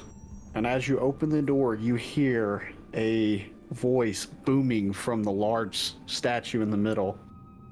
In my hands, I judge the value of all wealth, rising up whichever is greater. One of these coins is a deception. Find it using only 2 judgments and receive my blessing. ooh. Well, y'all wanna play a game of logic with a ghost? No. Looking at this, if anyone wants to do a religion check, you can. I would like to. Sure, I'll do one. It's low DC. 11. That's good then. 14. Anyone who got above a 10, Oh, okay. you recognize the depiction of these priests and like the different etchings on them. This seems to be a shrine of Abadar, the god of wealth and civilization. Okay. And so, real quick, right? You said he had 9 coins in one hand, and No, there's 9 coins out on the table, and the hands are raised. okay. And then he doesn't have any in his hands. None are currently in his hands. And his And little. he's- Sorry, go ahead. Oh, go ahead. I was just gonna ask what the riddle said again. Yeah, I was gonna ask. In my hands, I judge the value of all wealth, rising up whichever is greater. One of these coins is a deception. Find it using only 2 judgments and receive my blessing. Okay. I guess Dendron will walk up to the table, just kind of curious. I'd like try to examine the coins, like see their craftsmanship, see if they're properly, whatever, or just give them a look over. I mean, technically, my perception is better than my crafting. Yeah, I think we only so get 2 attempts at this. He says only 2 judgments. I think as long as I don't say anything, it's not a judgment, right? Well, how about I just make sure Oh. there's like, go ahead.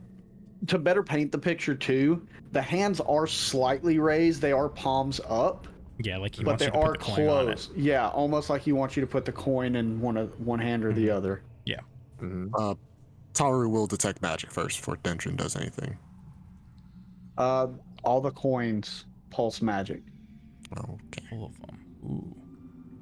Well, I mean, it's all the coins are magical, if that means anything. Hey, it might mean that the coin we're looking for isn't any of them. Might be somewhere else in the room. Wonder if maybe one of them other statues got something that's worth more. Or sniff them out. Only this because the book does explicitly tell me to tell you this. Explain to the players that when the heroes place coins in the statue's hands, it will raise the hand that has a higher value.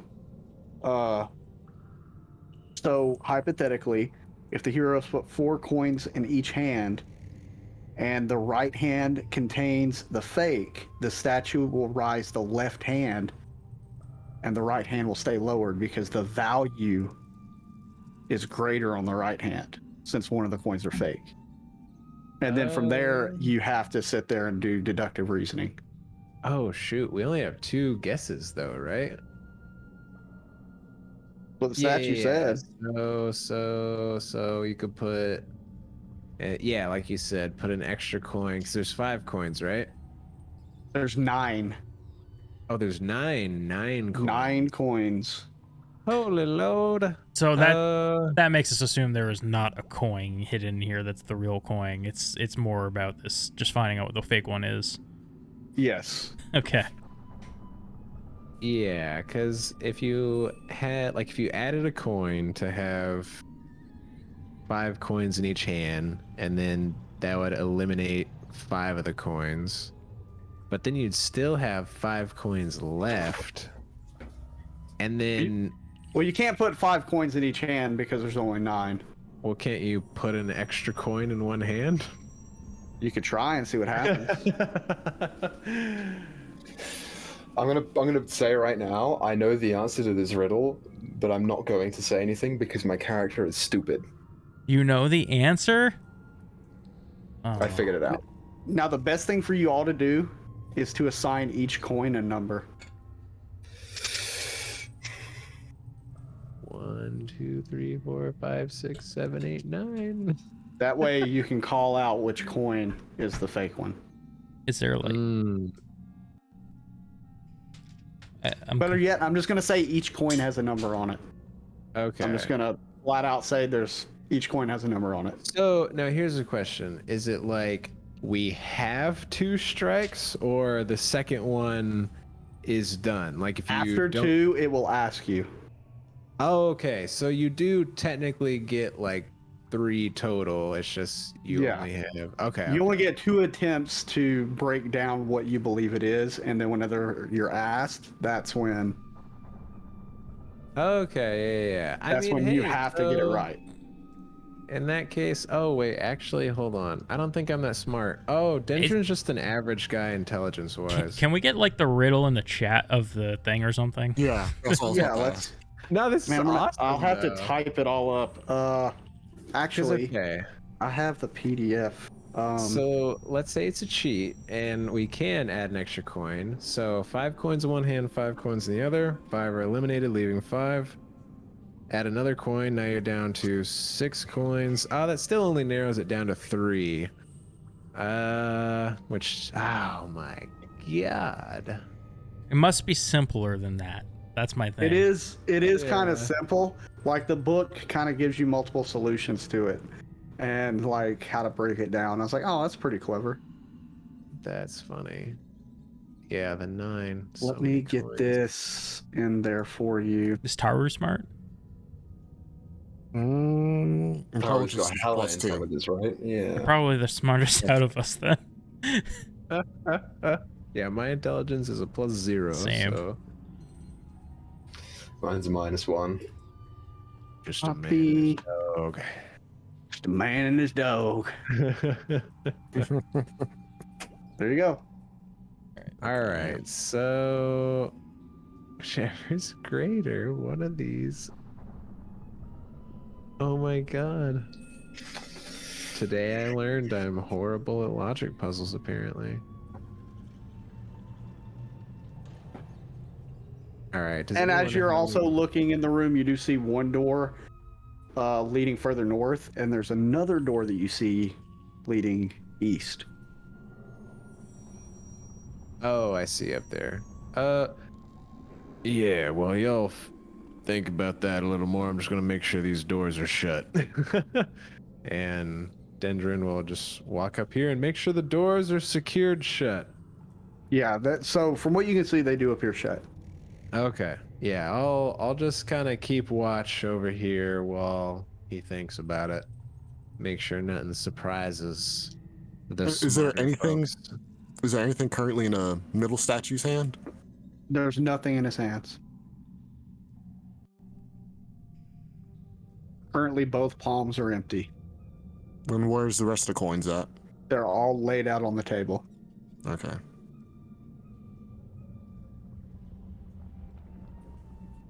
Is this like a British thing? Like where like a coin is I've called a never heard this deception? before. I've never heard of this puzzle before. I just figured it out. I'm telling you, one of the coins is fake. I mean, You have to figure out which one it is. Taru could roll an intelligence check to see if she could decipher it, right? It's not really figuring out the riddle. I mean, I've been looking at like identify magic and whatnot, or like decipher writing, but it's like I don't think that works in that way.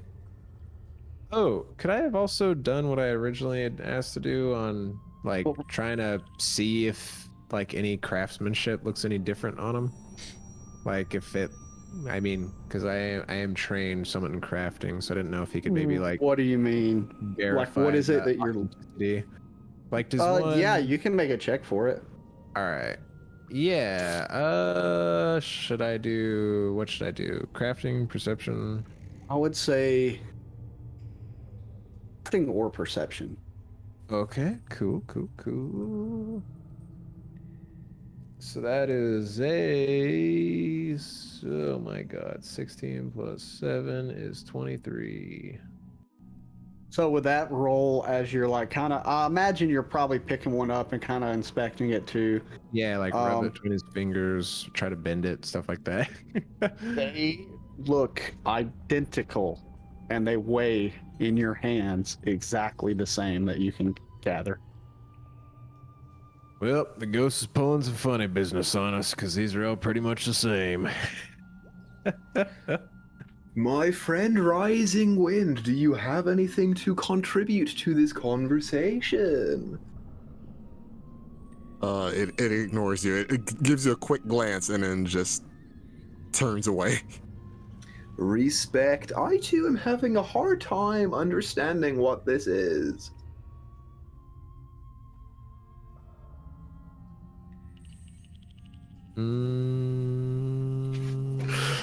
Has anyone thought of anything else? I mean, than my crafty matching idea? Chris, you got something? I'm thinking from like an angle where like this is like a riddle, but I feel like it just isn't. Like I keep thinking like It's a mathematical problem. I'll give you that. Oh, it's a math problem. Oh, well, that explains It is a a lot. math problem. Yeah, It I is- can't do math. It is it's a deduction game. You have to, through means of deduction, you have to figure out which one is fake. I want to help you guys, but my character's fucking dumb. Wait, hold on. So, okay, wait. What we could do as well, right?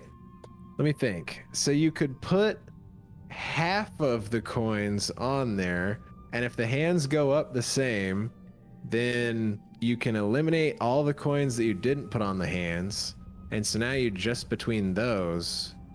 So let me think. Okay, so if you put 4 coins up there, and it doesn't move, you eliminate the 5 coins. But if it does move, it is one of the 2 coins in each hand. So you get rid of the 2 coins in the wrong hand, and then you split the last 2 coins, and he'll tell you which one it is. Okay, yes, that's the you figured out, right? That gives you a 50-50 chance. But Oh wait, because there's 4 in one hand and 5 in the other. The one with 5 is going to go up because it has more value. 4. Yeah, because then I forgot if There's you blood in the 5. if But you you- put 4 up there, then if the 5 was one of the real ones, then you are dealing with 5 now. So I think we would want to put 4 in each hand, because then if one is raised, we know that the fake one's in the other hand, and then all we have to do is put the one remaining coin on the one that has 4 that raised, because that makes it 5 and it'll be more. I think that's the play. I think we put 4 in each hand. Remember, you got 2 judgments. Okay, wait, yeah. So Yeah, okay, that's so if you- totally it. That's totally it. No, that makes sense. Oh wait, yeah. All right, Because so- if you did, You're really close So- to figuring out so the most think about efficient it. way of doing this. Think about it. You put 4 in each hand, Right, right? And and one of them then- goes down because you know that it has the dud Right. in So it. then we take the extra then- that's on the table and put it in the hand that's raised, right? Or oh, we have to choose which one's the fake. Sorry, never mind. so So if okay. you do that, one of them goes up and down, right? Which means that one of them, you know that one of the 4 coins on one hand, or the one that's gone, is the dud, right? Yeah. And then you have to split them 2 and 2, which means that one of them you'll know, one hand will have 2 coins that you know are good, and one hand will have 2 coins, one is good and one is bad. You're still at 50-50 on which is the bad coin. You're really close to figuring out the most efficient way to You are solve this. really close. You've got 9 coins. 9 is divisible by 3. I will give you that hint. See, I was just about to bring up the whole put 3 in each hand, but then if you put 3 in each hand and they're even, then you know it's the 3 that weren't put up there. Mm-hmm. So, but then the problem Oh, is, no. If we Yep. get 2 Neo's got it figured out, but yeah. you're overthinking it. You've got it Yeah, no, figured out, but you're overthinking it. Yeah, no. So if we put 3 in each hand, and let's say, they, as you said, they stay even, then it's the 3 on the table. Then that means we can put 2 in one hand and 1 in the other, and then, by then we'll figure out which one's the fake, or at Well, least if narrow it the- down pretty close. 2 real ones were on one side, or Then Well, it's, because then you have let's- 3 coins left, right? So let's figure it out. So you've got 3 coins left after the 3 and 3. Yeah. You don't need to put Yeah, all the coins. The ones that In are each on the hand. table, we know You are can already still good. leave only one have on to- the table. You can just Yeah. you can leave one on the table. Yeah. Oh, because I forget, because we're essentially numbering these, so Yes. we would know that we're putting like coin number 4 with the one that's possibly a fake, Mm-hmm. and so you would know that the one that wasn't 4 was a fake. Okay, yeah. So we Okay, want to do let's 3 and 3. 3 and 3. So we yeah. take like, Okay. do you want to do like 1, 2, and 3 coins and 7, 8, 9 coins, or do you want to mix and match? Let's just keep Let's it do that. easy and do 1, 2, and Yeah. 3. 1, 2, and 3, I am and gonna need to know where you're putting each of these specific coins. Let's- I've got a piece of paper drawn out for me to keep track of Okay. it. 1, Yeah. 2, and 3 in the left hand, 7, 8, 9 in the right hand. Yes, Sure. sir. So the ones we're leaving on the table is 4, 5, 6. Yep. Man, So you guys. as what's you your do spot? this, God, as you that do took this, so long. I feel so bad. as you do this, the left hand raises. Okay, so that one's all good. So we have the Did you fake need in the- the right. Yeah, fake is in 7, 8, or 9. Right, Tommy? Yes. Because the one that's lower is like, yeah. Value of So both raises. now we could technically take 1, 2, and 3 off, correct? And Yes. then we put 7 and 8 in the other hand and 9 in one hand, correct? You Now, don't have here's to the- put. You don't don't have have to to do put that. 3 coins. We can you just can put only. 7 and 9. One in one hand and one in another, and then the other one will be on the table. If they and that both. way- Right, by but then- isn't- yeah, is this so not our we're second- even. So, okay, we have It one will- additional Well, no, guess we after. just need to find Okay. it. Yeah. Okay. Which means that we put 7 in the left hand and 9 in Right. the right one. If they're even, Yeah. then 8 is the dud. If one of them is lower, then that's the dud. I forgot we have like an additional guess. I thought like right now. Yeah, so it's like essentially what it's saying is that you'll make 2 judgments and then you have to guess what it is. Right. Also, I don't want to accidentally overthink this, but when he says, "In my hands, I judge the value of all wealth, raising up whichever." Oh, raising up whichever is greater. I'm an idiot. It's right there. Okay, yeah. So he rose the hand with 7, 8, 9, right? No, he Oh, he rose rose the the hand left with 1, hand. 2, 3. Okay, okay. And we're So, trying yeah, to find so- the fake. Yes. So, Yeah, so let's we just- put let's just 7 put- in the left, 9 in the right, 8 on the table. Yeah. Yeah. Mhm. Right hand raises. Okay. So And left then is the fake. and then once both hands come back down, you hear what coin? All right. So did we put 7 in the left hand, or Yes. did we put 9 in the left hand? 7's the fake. Okay. Yeah, I agree. As you shout this out, 7. the 7 coin vanishes and the remainder of the coins stay. And you, Dendron, you know that these doors are over here, and the one on the east, you could swear, just made a noise like something was unlocking. Ooh. Okay. Oh, something's coming from over there. East side door. Dendron will raise his shield and have his axe at the ready. You also notice all the numbers on the coins vanish. Ooh, are they just And regular coins now? They just look like regular gold coins. Really? Well, I'll grab 2 of those. I'm glad you didn't like put money on this, because it states if you do it, your money vanishes. Oh Ooh. no! I'm gonna. And if you don't solve the puzzle, you're not getting your money back. I'll take 2 as well. That's why I want to like make sure like they were all magical. I'm like, is this just regular gold or is special about the? All right, So- nice. So we still have 2 gold and 3 gold left for whoever wants those. On the Take table. 2. Wait, didn't the one vanished, right? Yeah. So you No, have 8 so coins. okay, got it. Perfect then. So it's 2 each. I didn't know if the fake one actually still turned into a real coin, I guess. All right. Well, we want to check out this door that just opened. I mean, he did say he'd give us a blessing. At 8. All right. So I guess Dendron will try to open this door that the unlocking noises came from. Yeah, so as you approach this door and you push on it, it gently glides open,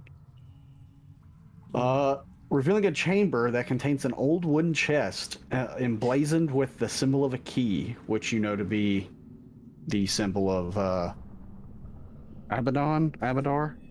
Yeah, Abadar.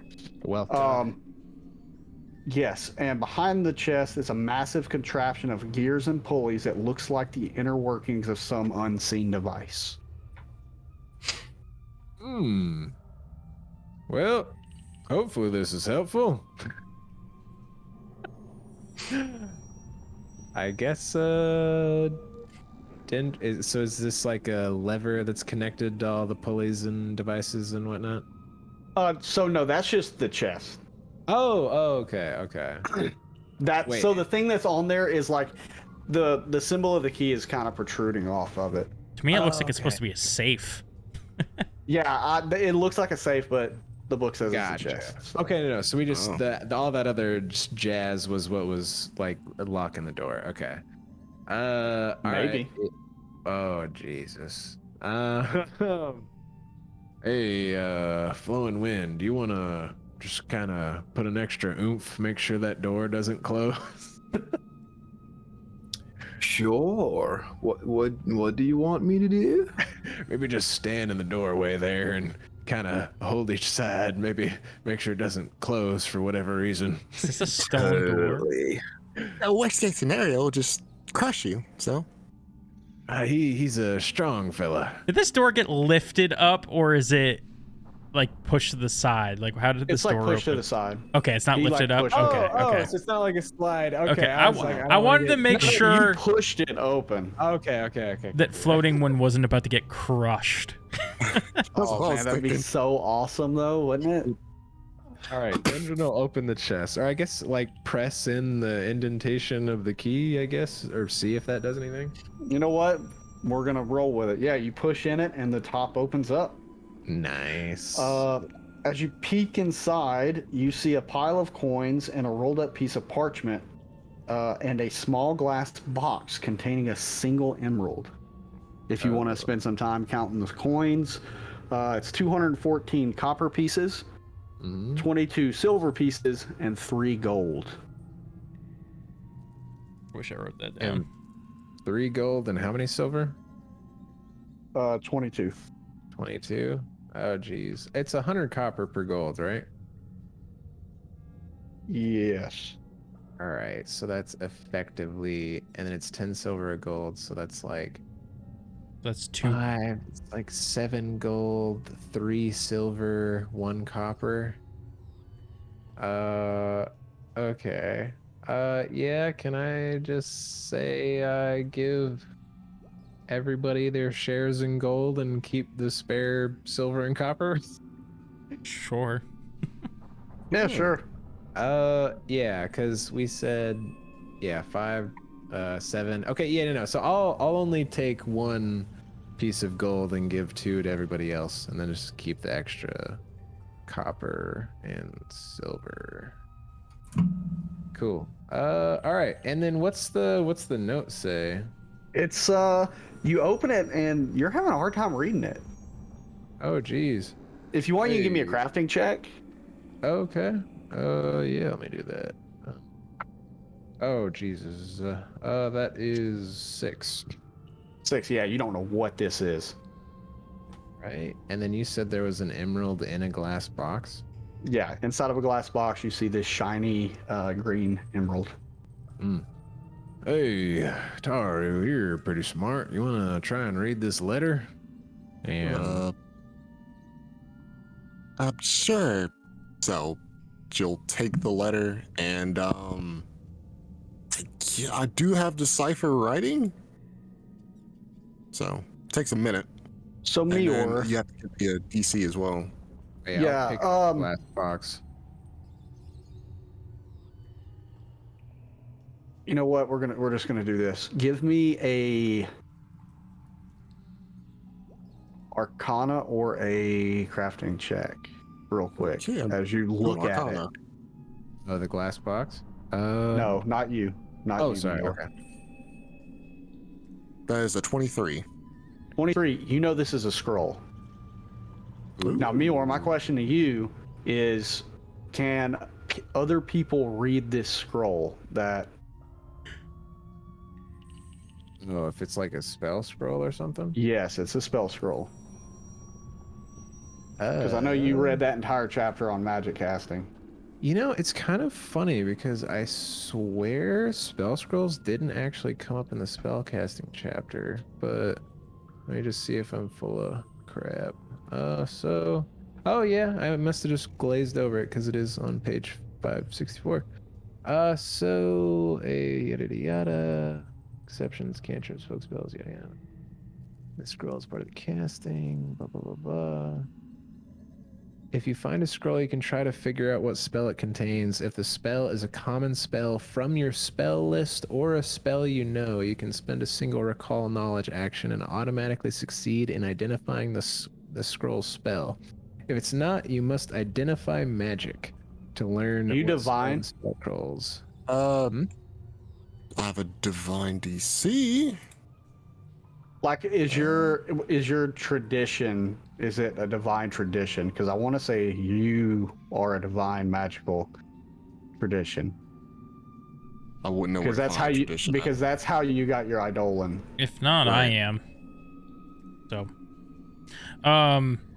so. No, it's the spell itself isn't divine. I'm trying to ask them because this scroll has 2 different traditions. I don't even know where And to find it's my not- tradition at. So Unless it's heritage. no, your tradition. So you know how you chose your Eidolon, Right. and it was based on divine. Yep. That's Oh, gonna yeah. end up being your tradition. That's what you use to cast your spells. Same Yeah, thing with it's Grizz. divine. So I'm gonna say neither, unless you have a spell that allows you to identify magic.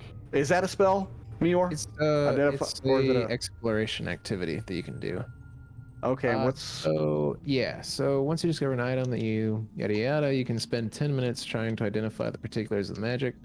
If the attempt starts, you must start over. The GM sets the DC for your check. Cursed or esoteric subjects usually have higher DCs or might even be impossible to identify. Yeah, it doesn't give the DC. It just says that you do. Yeah, I know how to get the DC though. Okay.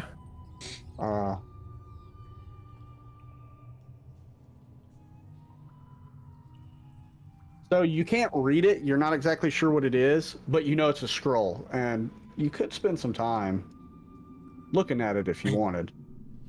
Dang, a 23 didn't do it. All right. Yeah, it will take like 10 minutes to read it, wouldn't it? Yes, it'd take about 10 minutes to kind of really study over it to see if you can figure it out. Oh yeah, so wanna then take 10? for their check, they'll use whatever magic tradition they're trained in. Yes, so she would end up using the divine. Arcana. Oh, the divine, yeah. So that's religion, I believe, is how it's written on the skill sheets. Divine Well, comes from religion. Occult comes from occult. Arcane comes from arcana. yeah, it's still plus 5. All right, so I guess I'll take 10. Let's Yeah. need to roll again. If you wanted to, if y'all are taking 10 minutes, Pugsley, if you wanted, you could see if Taru would let you use her healer's tools to probably patch yourself up. Oh, and then does anything bad happen when I pick up that glass box with an emerald? Okay, cool. Just an I'll emerald. Stow that in my bag. Hey, my 8-legged friend. You wouldn't happen to mind if I borrowed that kit again, would ya? Oh, he actually asked this time. Yeah, sure, go ahead. And then she gestures at the Eidolon to grab out her pack, which it does. And just like it did with a flowing wind, it just stares at you.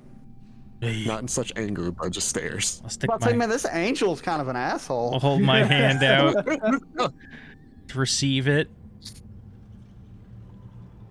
Receive my blessing, child. Keep Splashes staring. holy water on your face. Yeah. Is he not working properly? What? No, he's... What? No, he's fine. He already gave it to you, didn't he? Did he? Yeah, he did. Oh, I handed thought you were over. saying he was just holding it. I was like, okay. No, I he handed it over misunderstood. to you, All right, thank ya. but Thank you, he's Rising just gonna Wind. stare at you the whole time. All right, I'll roll for that. I don't know if this is gonna make it or not. That's a 15 total. You barely made it. Oh my god. Yeah, go ahead and do your healing. What is that? It's 2d8 or 1d8. Treat wounds. Treat wounds. I think it's 2d8 on a regular success. Yeah, 2d8. Okay. Ooh, that's good. One was an 8, one was a 4. So that actually brings me up to full. By the way, once you start getting into like expert, master, and legendary on like skill check, you can choose to treat wounds at, let's say, a master level, but the DC is 30. But if you succeed, then it's 2d8 plus 30. But you have to specify before you roll what you're rolling it at, because that will set your DC. Yeah. So now, also, how long has it been since I was healed? Let's see. I'd say it's been about an hour. Y'all been doing some exploring. Taru, real quick, so we can get this over with. Go ahead and do your roll to try and identify this scroll.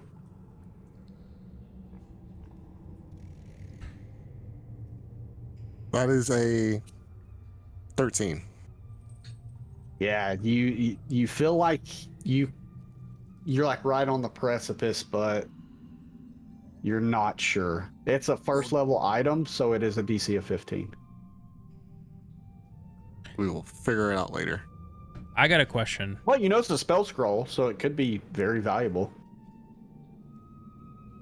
I do have a question. Yeah.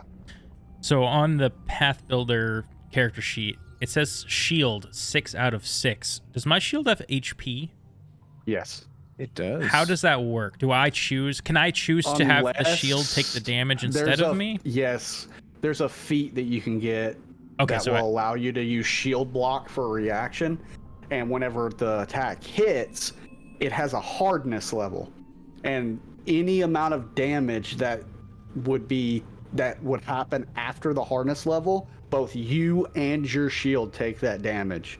And after your shield takes half of its HP worth of damage, it's broken, but you can repair it.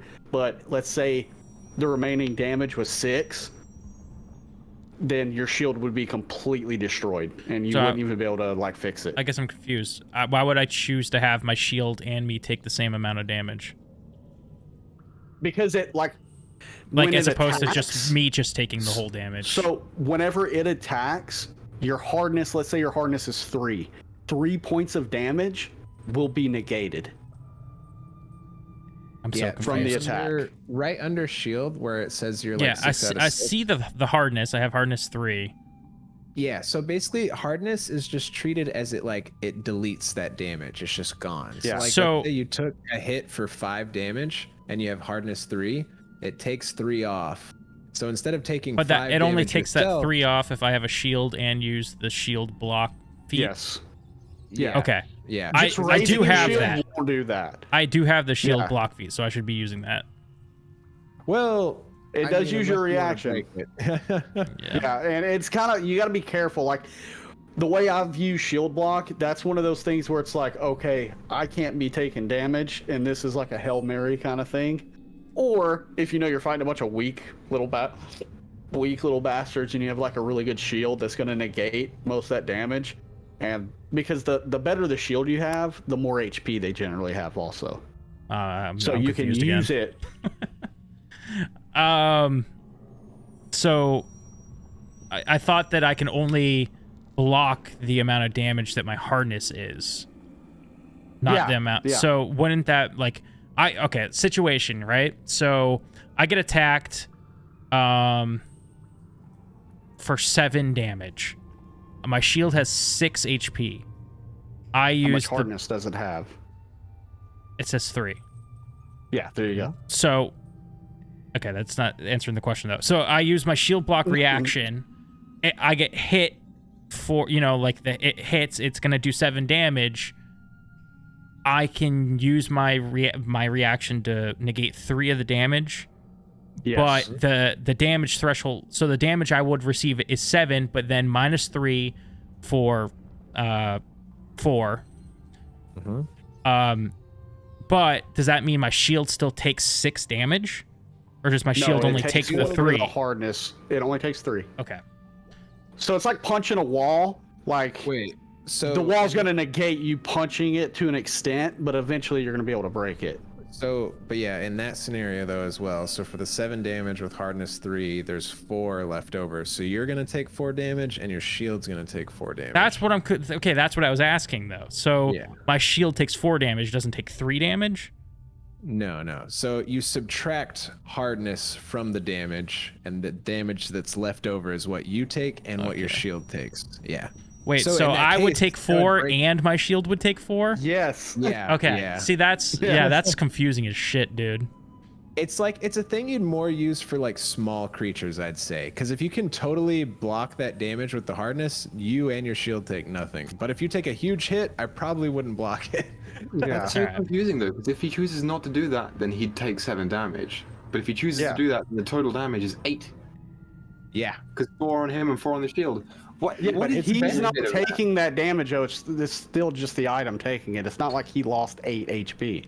He still negated his body taking damage. Okay. You weren't Trust me, catching I'm with I Equal had to, on like, this. Triple check. I thought it was a little weird too It's when a I little found weird. out about that. I only like it because it's realistic. Like, I like if you pick up a shield and try to block damage with it enough times, that shield's getting broken. Oh, in I get the actual shield combat. breaking thing. It was just Yeah. Oh, I don't understand why they don't just do it like where you take your shield gets damaged to this hardness number of it, because and it only absorbs the hardness number, because that would just be So- simpler than having all these different numbers. The thing that I thought would have made sense, I like the hardness reducing the damage thing.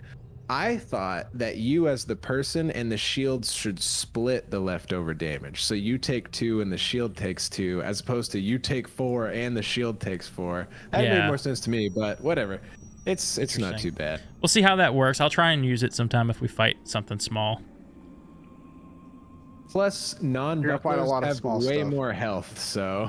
Yeah, bucklers are like the weakest thing that you Yeah. can protect yourself with. All right. Sorry for the little tangent, everyone, but we're learning. Yeah, we're learning, so We're hopefully the learning. audience understood that and got something out of that.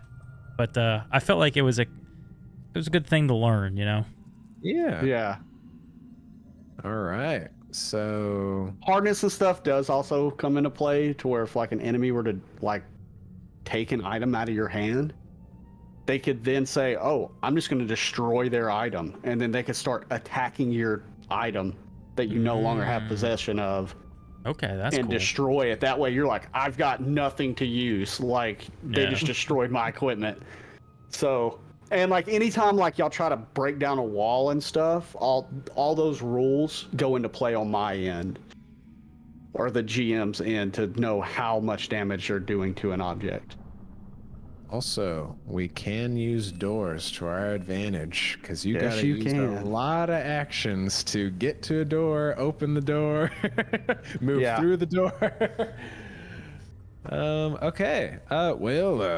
We are ready to keep on keeping on. Hey, All right. You want to get that door, Pugsley? sure thing. Oh, here's your kit back. Oh, I am so sorry.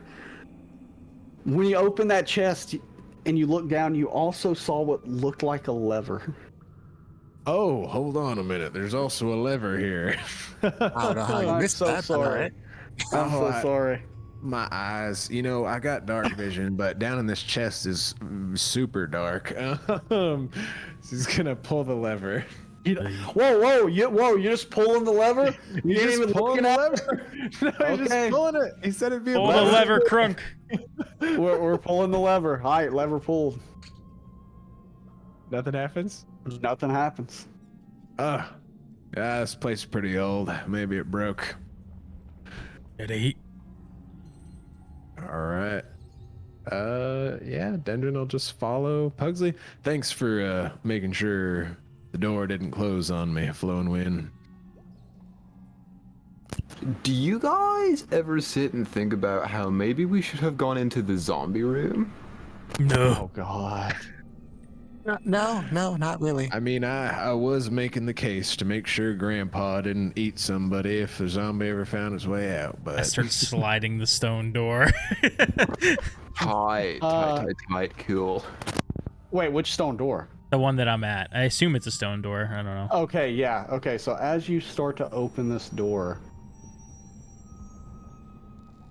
this even larger chamber is revealed to you. I guess, man, I hate that I can't move this thing around while I have this on. Okay, cool. So, we're trucking along here. The door opens with a creak, revealing a massive chamber that looks like an audience hall. On the far side, a broad set of stairs leads up to where a throne might once have been. Pillars supporting the high ceilings and the ruined tatters of once decorative banners still hang from them. A decorative tile pattern centered in the middle of the room shows through the grim coating floor. what is a grim coating floor? Is it? I don't know what that is, Floor? dude. Is this supposed to be I a don't like the tile grime-coated floor? Like, Yeah, it probably does say grime, and Yeah. it says grim. It says grim. There's, I don't know. Does grime have an E in it? Grime has an E in Grime it. does Yeah. have an E, Yeah, there's no E. Huh. Oh. I'm gonna I'm gonna pretend they assume meant to say grime. grime. Yeah. It says grim coating the floor. Yeah, so grime coating the floor would make sense. This is like the first edition. Like I bought this the day it released. Yeah. So Oh, they probably yeah. reprinted some stuff. Because in the pre-generated characters, there's actually a couple of spells that are wrong on like the action economy. Huh. That people have pointed out. Like, no, that spell's only 1 action. It's not 2. But anyway, as you walk into yeah, you know what, Pugsley? You just open up the door, you walk in there, and as you look across the room, you notice 3 kobolds speaking amongst one another. One of them looks a little different. I'll kind of move back as I see that. Hey, we got more salamander things. Don't remember if you told me what they were. Kobold. Ready? Well, last ones are pretty hostile, little buggers. Hey, I say we tried to take these ones by surprise. Well, yeah, if you want to try to... Are you going to just run in there or just try to sneak in or... Yes, surprise. You know, sneak. Alright, well, I mean, I thought a screaming, hollering dog might be pretty surprising, but yeah, sneaking be pretty surprising too. What All right. armor's everyone wearing? Because some armor does give you a negative to your stealth. I don't have any. You should be good. You and Equa should be. I don't know. Equa should be good. I'm pretty Let's sure. see here. I have hide. Yeah, you're good. I'm pretty sure mine has a negative thing to it. I just can't figure out what it is. I have breastplate. Here, what's your... I don't think it does. Oh, it I doesn't? also have breastplate, and breastplate does not have the noisy trait, so it does not. Okay, cool. So we're good. Yeah. There's 4 pillars. Perhaps 2 of us each could get behind each one. And then, you know. I will say I'm not very fast on my little legs. I may try to hide behind the nearest pillar. Well, maybe you should just take one a bit closer to the entrance over here. Yeah, that's why I said the nearest pillar. I think the two without any range should take the close pillars. Those of us with ranged attacks take the back. Oh, I see. So we could try to sneak up here or around the corner. Actually, I haven't even seen in there. Oh yeah, there's pillars closer to them. Hey, you take one of the closer ones. Flowing Wind here. Does Flowing Wind have like any ranged weapon? I assume not. I have javelins and seed pods, which are my conkers. Ooh. He shoots seeds out of his mouth. Right. Yeah. They're earrings. Would you prefer to get into melee or would you prefer range? Because I also have Divine Lance. Better for me. All right, so I'll take one of the back pillars. So who's taking the front pillars? I mean, I guess I'll try to sneak into that one. Since, you know, I assume Pugsley gave me good directions. There's one closer to the right. I'll sneak this one. Okay, so I need everyone to slowly go about where they're going. I need stealth rolls from everyone doing it. Okie dokie. Wait a minute. Should we do this in order, or are we all doing it at the same time? Screw it, let's all do it at the same time. Oh, I I missed will the tray. say I am much quicker thinking about my enemies coming at me than trying to sneak up on them. I bet you are. I start going this way. I rolled a 9. Oh, that's not good at all. So I can't remember if my... What was your stealth roll? Not you. It is. Not you. Okay, well, Equa, he just like ran off into the room. Oh, this is where I'm going. I'm going up and around. Yeah, I rolled a 4. Yeah, you're all about to get seen as soon as you walk out, essentially. Before Dendron walks out, he would like to peek out and get an idea of the situation. Okay, so you're not going to be in the room. Taru, you hanging back? yeah, I will just send out the Eidolon, basically. Okay, go ahead and send out your Eidolon.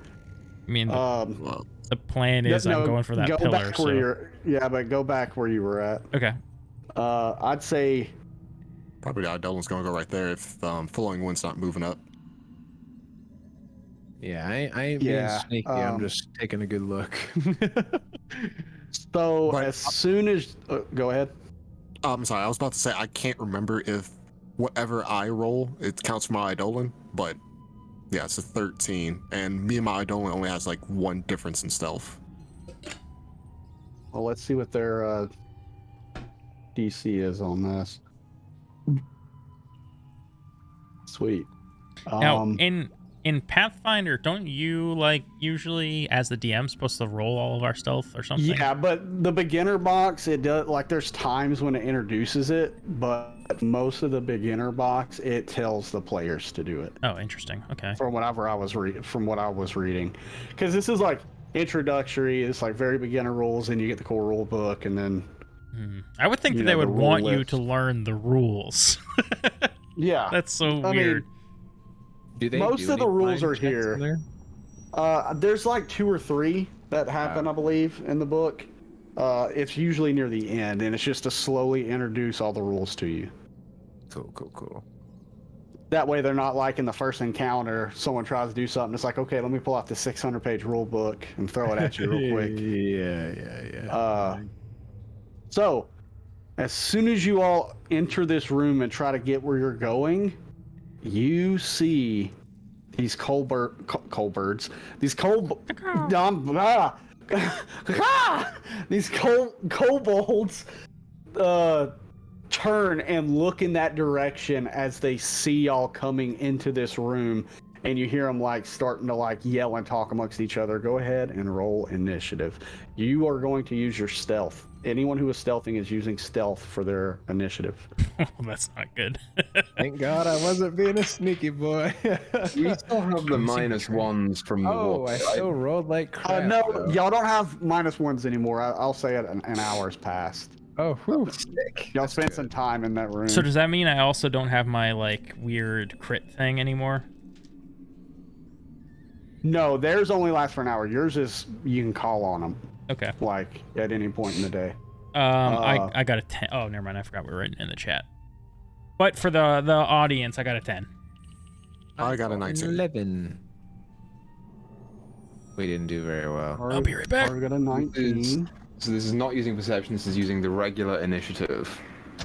No, you're going to roll a d20 and add your stealth. Add your stealth. Got it. Okay, it's an 11. Ooh.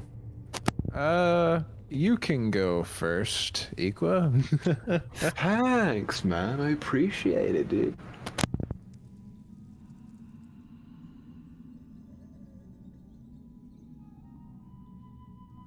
Dendron, what did you get? An 11? Yeah. Yeah, so unlike 5e, where you're comparing dex modifiers and all that jazz, you just choose between friends, and if an ally or if an enemy ties with you, the enemy goes first. Wait, I got messed up. Okay, you both rolled an 11. Okay. Yeah.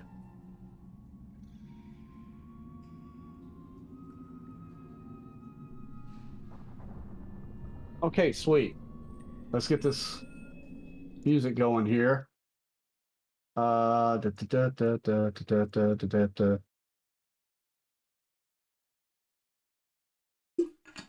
Yeah, here we go. Ready. I'm ready for a banger.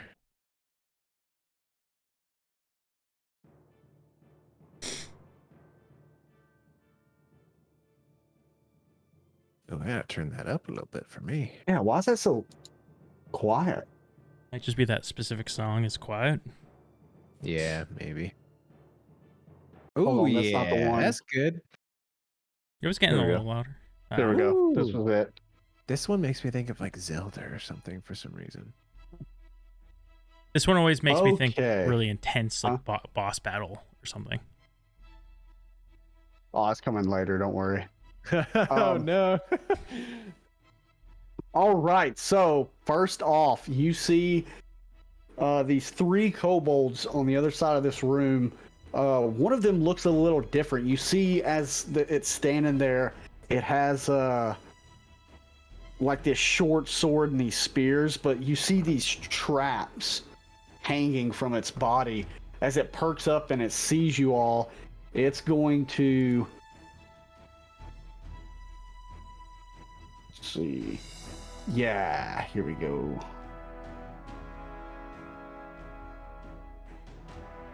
You see that it is going to immediately freak out, and it's going to use all of its actions to throw one of these traps down directly in front of it as it starts shouting at the other two and pointing in your direction. That will be Taru's turn next. Okay, well, not much is going to happen. The Eidolon is going to move. It's going to move right here, and then it's going to ready in action. So whenever a target moves basically within, the adjacent squares, so these 3 squares up here, it's going to attack. Okay. And that's it. All right, that will be the kobold's turn. And just Pugsley, I'm just going to say, it's a good idea that y'all failed. Oh, okay, interesting. Because of what Dendron did. Oh, you son of a bitch. I mean, son of a gun. What did I do? Did I collapse something? No, but you armed a trap in this room. As this kobold begins running forward, as soon as you see he stands right here in this central area, you hear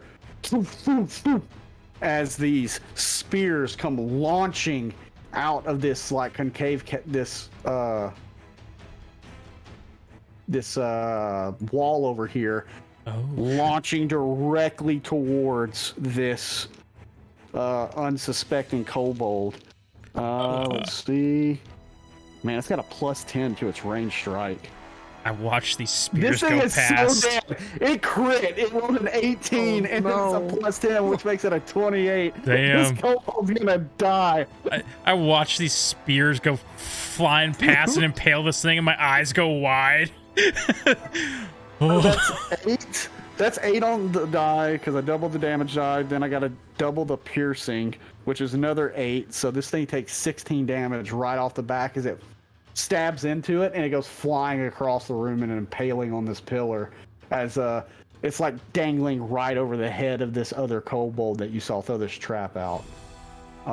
It's dead. Oh my goodness.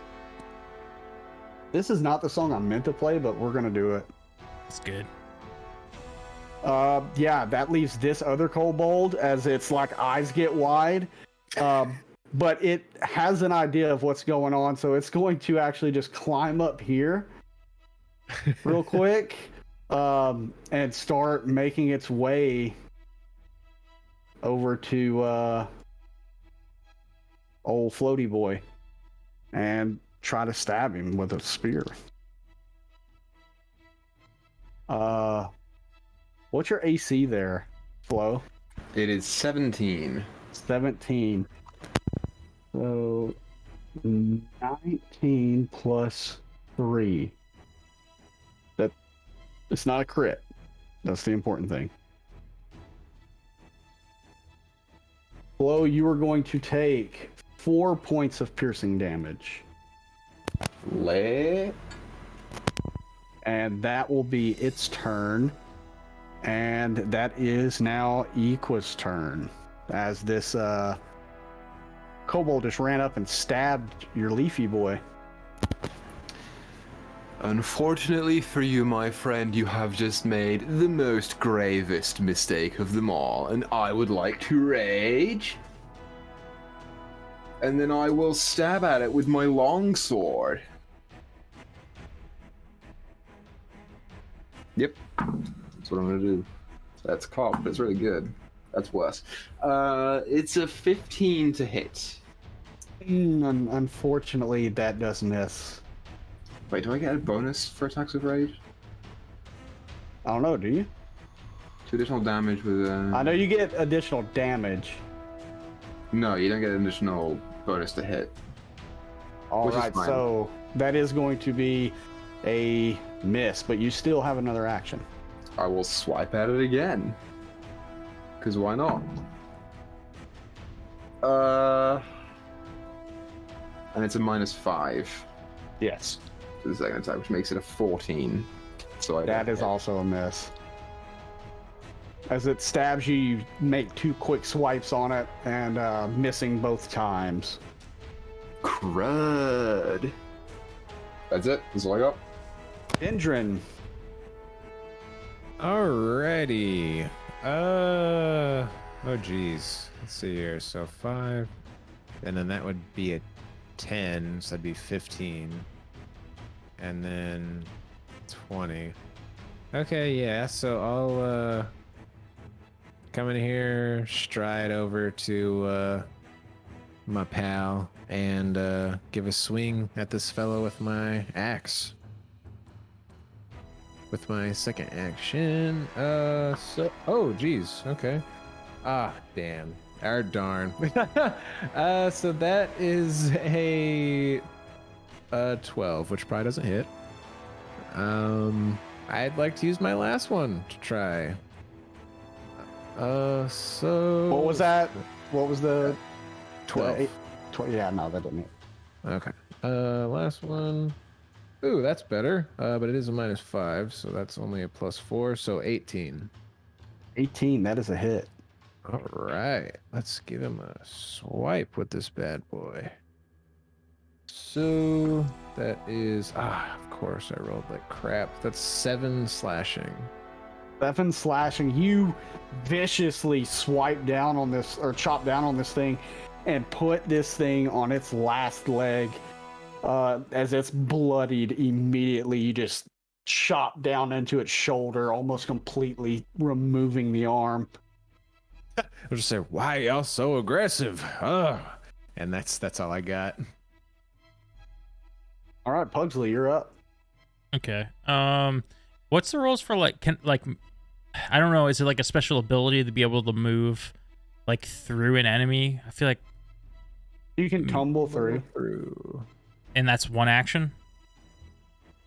Let me just- Yeah, I want to say it is. Mior did it. Yeah, he did it last session. I just didn't know if it was a special thing only he could do as a fighter or if it was like No. So it is just an action, and so you stride up to your speed, and then you can attempt an acrobatics check versus their reflex DC as soon as you enter the space. So then if you succeed that, you can move through them, but their space counts as difficult terrain for you. okay. My acrobatics shite anyways. So instead I'm going to just attempt to peer around the corner of this pillar, and then I guess I'll just Can you lean in this game, or would that count as like me not having line of sight or something? Like, I'd say unless you leave that square, they would have at least half cover. okay, so I'll use an action to move. I don't want to waste any of my movement, so instead I'm gonna come up here. Yeah, that's what I'm gonna do, and then I'll attack the kobold with my Morning Okay. Star. I'm just waiting for there to be like another spear shooter thing to the north. You're all Ooh, dead. that's a good roll. That is a 24 total. Oh, that's almost a crit. Yeah, go ahead and hit. Or roll your damage. Wait, didn't I have? No, that was when I had a magical weapon. Okay. I mean, no matter what, you're going to kill this thing. Unless Yeah, you can it's- deal well, negative damage. I rolled a 1 + 2 for 3 bludgeoning. Well, I mean, it only had one All right, left. yeah. So I think what I do is like I bring my my Morning Star around and hit the side of the kobold's face and smack it into the pillar, and it just gives a nice satisfying crunch. Ooh. Okay, so So that's 2 actions. I would like to use... So, is there like a dash action in this, and how much does that cost? No, so you just stride twice. You just stride twice. Okay, so you can do that, though? Which would take two. It would take two Yeah. actions to do. Oh, it takes 2 actions to Yes. stride for the second time? Twice. Yes. So Yeah, it's not separated by movement and then actions. All movement is an action. So Yeah. if you wanted to move double your speed, you have to use 2 actions. Okay, but I'm saying, like, the second time I move costs 2 actions? That's what you're saying? No. Okay, so it just costs 1. So only costs 1. Yeah, so... Yeah. Okay. Then I'm just going to move further up. I think I can get over there. I got 25 movement. There That's- you go. Yeah, that's my turn. Okay, that's going to be the Trap Master's turn. Seeing you running up, it is going to pull out a spear and just chuck it at you.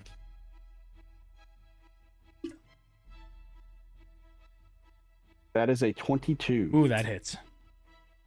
And that is... Oh, wait. Okay, yeah, you're in range. Okay. That is going to be only 1d6 piercing.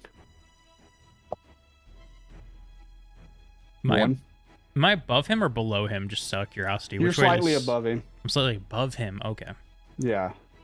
So you only take 1 damage. 1 damage? Okay, that's nothing. Yeah. Oh, you know what? It doesn't look like he's got any I'm going to modifiers. shield block reaction. There you go. So now You what? take absolutely no damage. I take no damage and my shield doesn't take any? Nope, it did not. The damage received has to exceed the hardness. Let's go. It's like the difference between a baby slapping a wall and a grown man punching it. Like Yeah. And a that, baby just slaps your shield. so, is that something I can use as long as I have a reaction? Or is that like limited use per day or something? That's Shield it's block. just a reaction. You All right, can cool. Use it. Yeah, then that's what I do. Oh, I'm looking at the wrong thing. Yeah, that is so weird. You know what? I don't care. I'm doing it. Because in this book, I put in all these monster stats, like that's in this book in the back. But as per the adventure, it states that the damage here, there's no modifier. But on the same stat block that's in the back, it's an extra 2. So whatever. This book, this is a first edition, man. There's some. It's a little messy in the first print. Anyway, so after seeing that, it is going to. It's going to take a step back, like it's getting closer towards the stairs, and that'll be its turn. Taru, you're up. So, I think this still works. So I'm going to use act together. So you and Eidolon act as one. Either you or Eidolon takes an action or activity using the same number of actions as act together, which is 1 to 3. And then together, and then the other takes a single action. So example, I spent 2 actions for act together. I could cast Burning Hands and Eidolon, could strike, which is 1 action. But I'm just going to use this to, I can move to your ally space, right? Yes? No?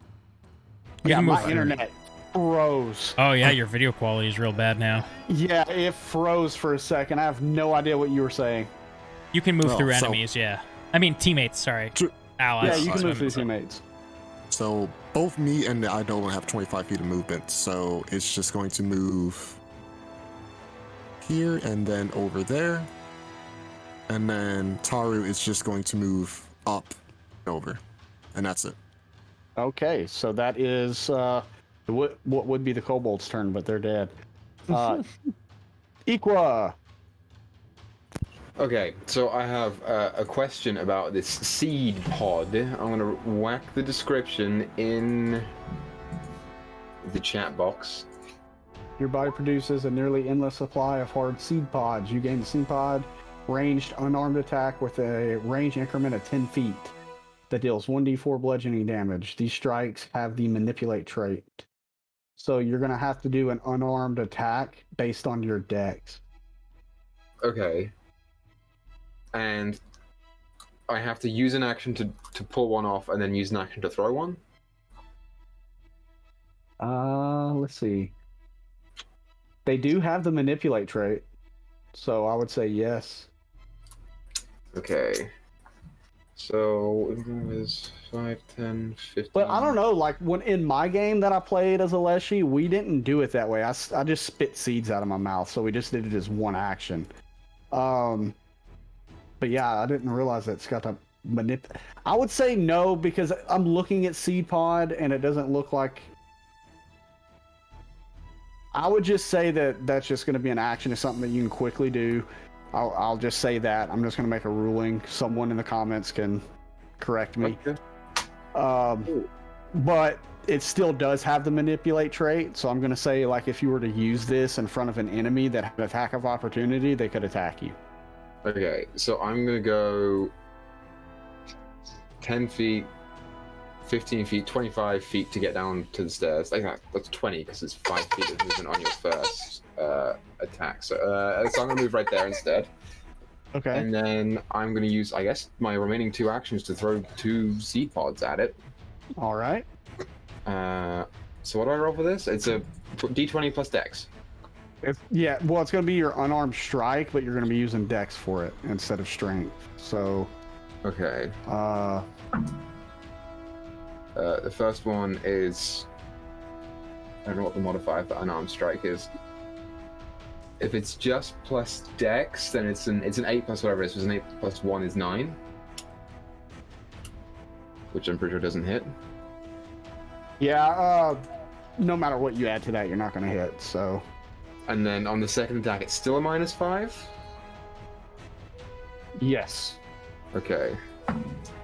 That one misses, it's a 3. Wait, unarmed, I think that has the agile trait. It does. Yeah, so it'll only be -4. It wouldn't matter, I still rolled like crap. I'm doo-doo enraging, I'm terrible. So, that's my freaking time, I guess. All right, that's going to be Dendron. All right. Yeah, I did my little ruler. I have enough room to sudden charge right up into him.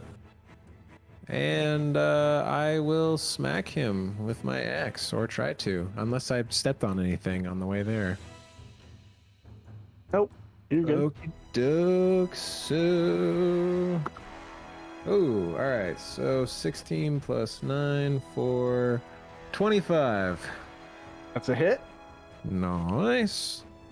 And then that is I keep rolling crap on these d12s. So that's for 7 slashing. 7 slashing. You slash into this thing, but you can tell right away this thing is a bit more sturdy than the other kobolds.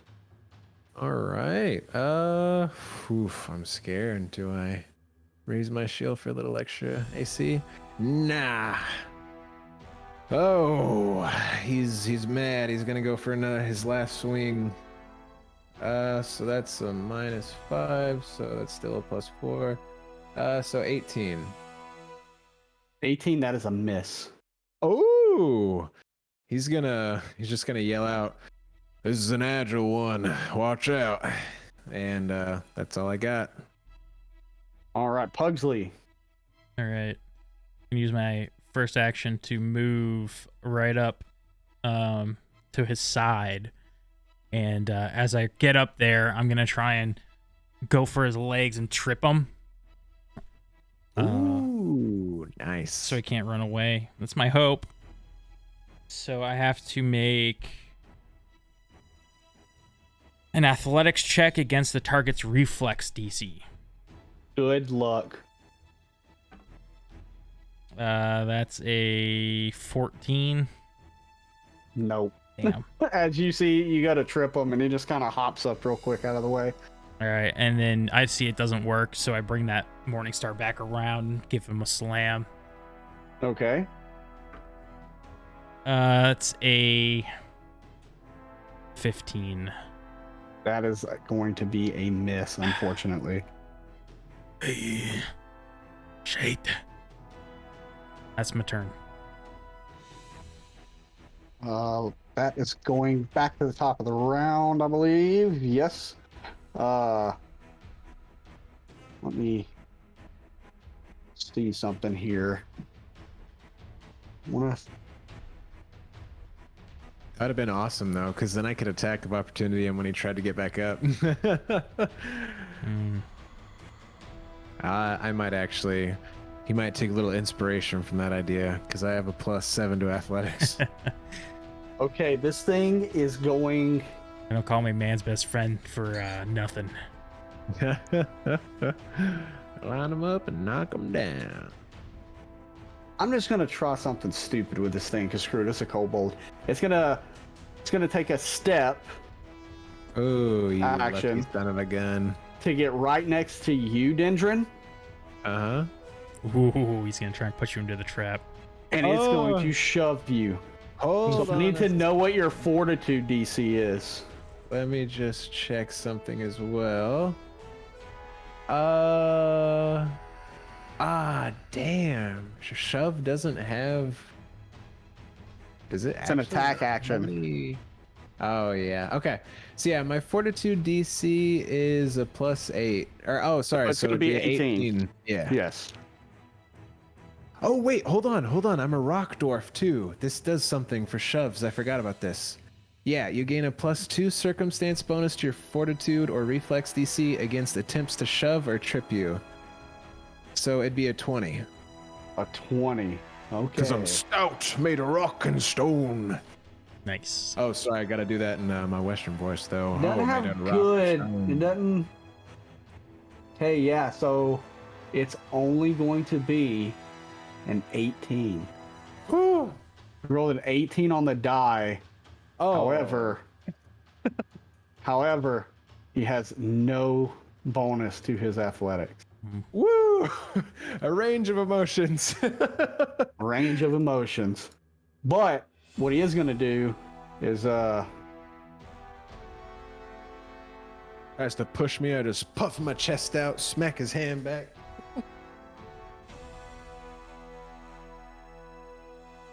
it is going to. What should I do in this situation? I mean, he killed his friends. He is kind of stocky a little bit.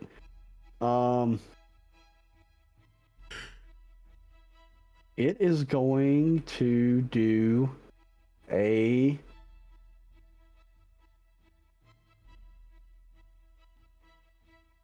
hurried Smoke retreat. Oh, does that let him? What does that do? It just gives him a +2 to AC. To- Oh, okay. But it's still like used to run away or something. Yes, Oh, I'm gonna attack So, opportunity his ass when he you does can that. do that. So Right. he's starting to run, so you go ahead and do it. Okay. Yeah. I mean, this guy's a tough boy, so he's not gonna go for non-lethal. Oh, that was terrible though. That was only a 16. Oh yeah, unfortunately, this thing is fast. As you see it try to push you, it doesn't work, and it's like, nope. It goes to run. What is its damn speed here? There it is. As you see it begin to run up to get behind this pillar. So essentially what it did was it ran to the west and then north and then more west. Now, where he is So- there on the map, is that like a hallway or is that a wall back there? It's like a little alcove, kind of like what's Okay. right here. I just wanted to make sure. Yeah, it's very similar to this. It's just this symmetrical room. You ain't got. And that's nowhere going to be its run. turn. Taru, you are up. Could I like roll some type of check to see if like the trap in the middle of the room is disabled or at least spent per se? I don't know if check that would be. I think that's covered under Seek, isn't it? It might be. Well, let me check something here because there's something for that.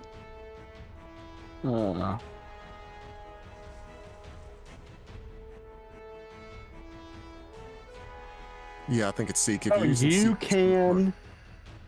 You can 16 either foot square. you can either seek, or like it says here, you know the trap's location, and so you can either check to see if it is active, or you can spend 2 of your actions. You'd have to walk up 1 space to get closer to it, but you Right. know it's like that floor that's triggering it. You can spend 2 actions and roll a thievery check to try and disable it. So it's up to you. All right. Will rolling that thievery check take another action? Will that use all 3? Yeah, so essentially it would end up using all 3 because you'd have to walk up closer to the... Okay. And this would be moving my character, right? Not the Eidolon. Yeah, it would be moving your character. Okay, so we are just going to move up then. And we are going to... What was the check that you said roll? I'm sorry. It's either a... if you're trying to disable it, you'd have to roll a thievery check. All right, I will do that. Disable device. So I get a +6.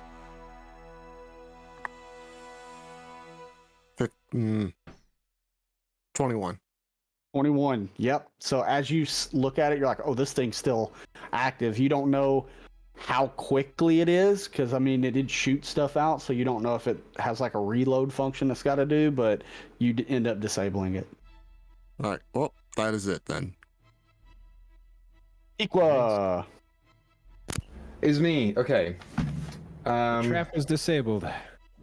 The main one, like the interior one? Yeah, I believe so, or at least as far as we know. The one that shot the spears. Yeah. Yes.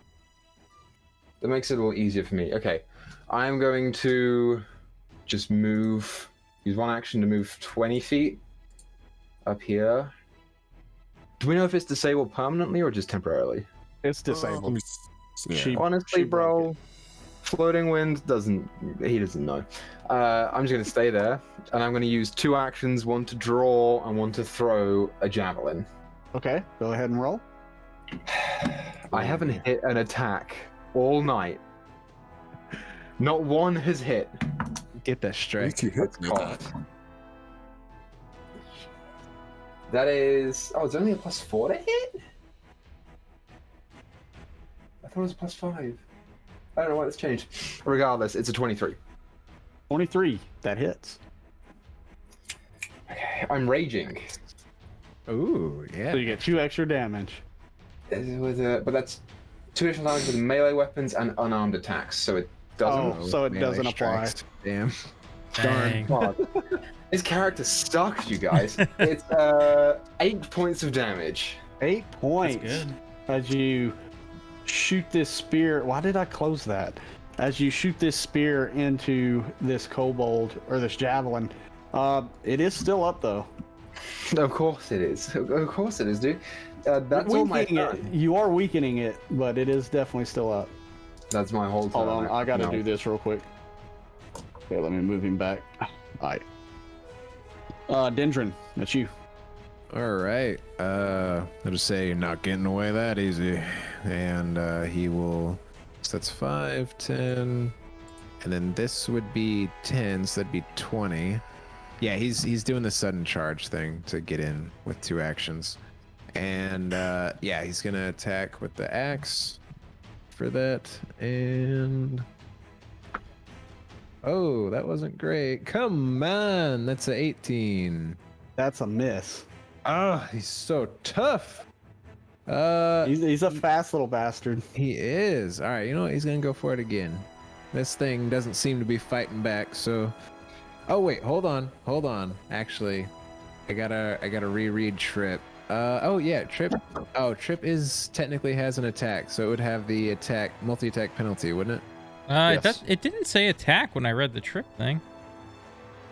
I mean. at Oh, least it on does. I Archive just it didn't know is, where to but, look for it. Okay. Shoot. Yeah, All right. I should have done that first. It's all good. Yeah. Oh, you know, if I was gonna attack, I'll just try the skin anyways. Yeah. All right, he's gonna try to trip him.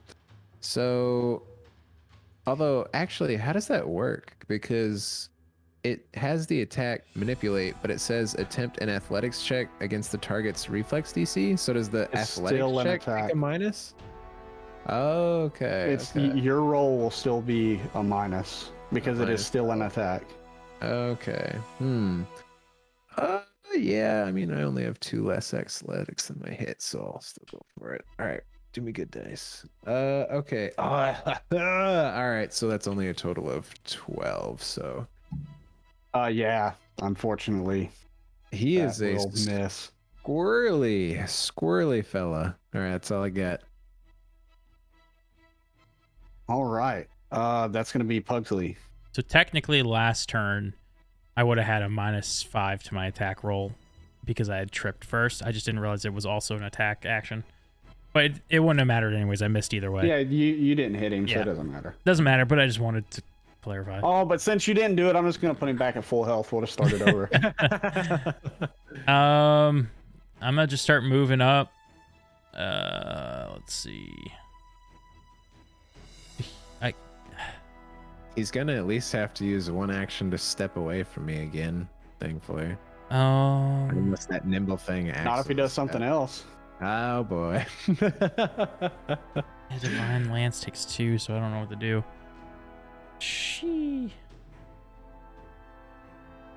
Oh, that Divine Lance can be dope. I've killed quite a few things with that thing. Yeah, but I can't see it from this position, I'm assuming. So, Yeah. Maybe we could try to like corner him or something. Oh, although not everybody has attacks of opportunity, so it doesn't exactly work as well. Right. I don't know that the Must trap's have tried to off tumble either. through or something. Yeah, I'd have to use more movement. This is a thing for tumbling through. So I think this turn's kind of just a bit of a nothing. Yeah. Oh, did Taro tell us all that the trap was disabled? Or no? You would have heard her yell it. Oh, okay. Okay, If cool. that's the case, I'll use more movement and come over here. That's the furthest I can get. Actually, no. If I do... Hold on. If I do it like this... Then I'm good. Okay. Cool. Yeah, so I'll use my second action to, dash around to the other side of the kobold. And I'll smack my mace or Morningstar at it. So Okay. It's flat-footed to us, right? now that he's flat-footed, I get a +2, Minus- correct? Well, Or he I'll gets just a subtract -2. Okay. Yeah. I'm probably gonna need it if this is gonna hit. Blinking. So it's probably gonna miss. It's a 12 total. Oh, Yeah, no, it's going to miss. Yeah. That's my turn. Okay, so back to the Trap Master here. The Trap This guy's- Master is He's squirmy. he's getting Yeah. ping-ponged around. he is, man. He's getting sick of this shit. I wish I had 4 of these things. Be throwing traps everywhere. Yeah, he's gonna just go for it, man. He's just gonna whip out this short sword. So if you want to do your thing, Oh yeah, attack of opportunity. Let's go. Okay. So that is going to be a 25 to hit. that hits. Nice. Let's whip out that axe, babe. Oh, so that is going to be 11 plus 4 for 15. It's dead. Oh. How do you want to kill this thing? So after Pugsley like runs up on the other side and goes for a hit with the mace, I guess he kind of like maybe backs up from that a little bit, and then Dendron just takes that opportunity as he sees him try to go for that sword, like, you're not getting him, and he just boom plants the axe like dead in the back, and like a little bit of the tip like actually comes out the front of his chest a little, and he has to like get him on the ground and like pull his axe out of his back. Just the tip. Just the the tip. There was episode As this titles for this kobold. series. It would just be called Just the Tip. Just the tip. And yeah, with that, this kobold is no more, and initiative is over. Ooh, that was something. Everyone all right? It's like chasing a squirrel back home. I'm gonna go Yeah, up and plant my foot in the corpse and pull my javelin out. Nice. Can I try to like look through his stuff, see if he's I Yeah. don't know, got any notes or anything? So, let's go through all this real quick. So, as you're searching through this kobold's belongings, you see that it's got some decent enough leather armor, a short sword, a couple spears. It currently has 2 spike traps left, dangling from its hips, and around the neck, you see this odd necklace. Looking deeper at it, it kind of has like this. It's about 3 inches across, and it has like this kind of pale look to it, with like these green veins kind of running up it. It kind of looks like it's a broken piece of something. If you want to really look at it, I'd say give me a nature check. Okay. Knowing that he's not exactly good at this type of stuff, could he just be like, Pugsley, this mean anything to you? You can do that. What kind of check was that? Nature. I only got a +3 nature. I don't know, man. I only have +2. I got a +5. I too have a +5 to nature.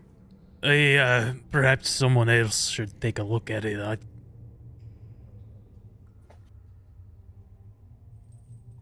I guess I can, and she'll take a look.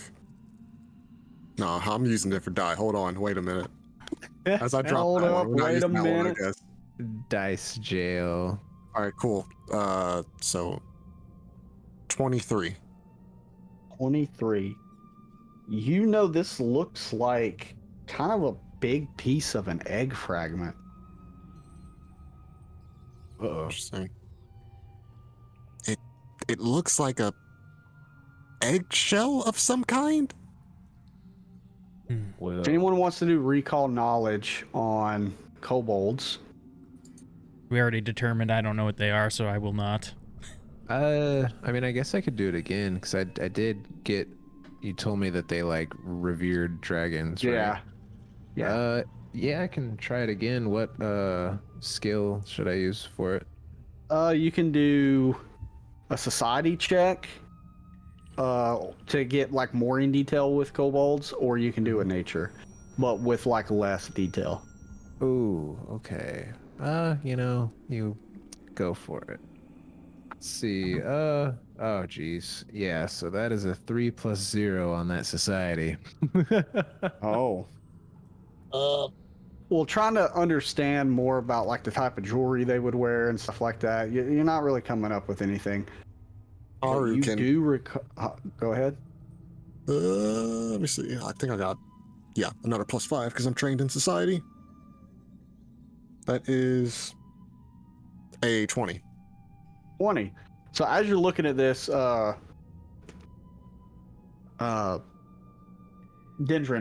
sorry, I'm getting tired.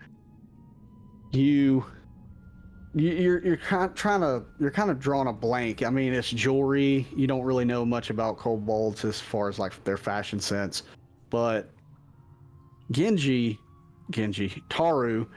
looking at this and kind of understanding like the way their society works, they normally don't don themselves in certain things unless it means something to them. And you know that this is an eggshell. And you do recall Dendron saying that they revere dragons. And what does a dragon come from? Sky. A stork. Another dragon. I actually think this eggshell might be part of a dragon's egg. Shite. What did they do with the yolk? No, that makes sense. If they've hatched a dragon, then they'd need to feed it something. Like fish. Hey, I actually stole some of your accent. Like fish. hey. Well, boys, looks like there might be a bit more to this whole thing. It's above our pay grade. I agree. You know, Pugsley for once is right. We should just go. No. What? No! You said it yourself. You said it yourself. But once I commit to something, I must follow through. And we did promise Tamily. We promised to get rid of the rats that were in her cellar, her basement. They're gone. I thought we Whoever created the hole is gone. Of whatever was stealing the fish. Which the kobolds were, and the kobolds are gone. Well, there might be more wherever they're feeding this dragon. I feel like you're just trying to get us a reason to find this dragon. I mean, don't you want to see a baby dragon? I've No. never seen one. Personally, I don't. My goddess would want me to do it, so with or without you, I have to go. Well, we'll see you at your funeral. Don't you want to at least record our deaths, Taru? It would make for a good book. Plus, who knows if we find any other fancy things in there, maybe you can learn a little something more about your summoning. Maybe it'll help you make your angel fella there a little stronger. Make him actually hit something for once? Sure. Yeah, that'll be great. All right. How about you, Flo and Win? You ready to investigate the case of a growing baby dragon?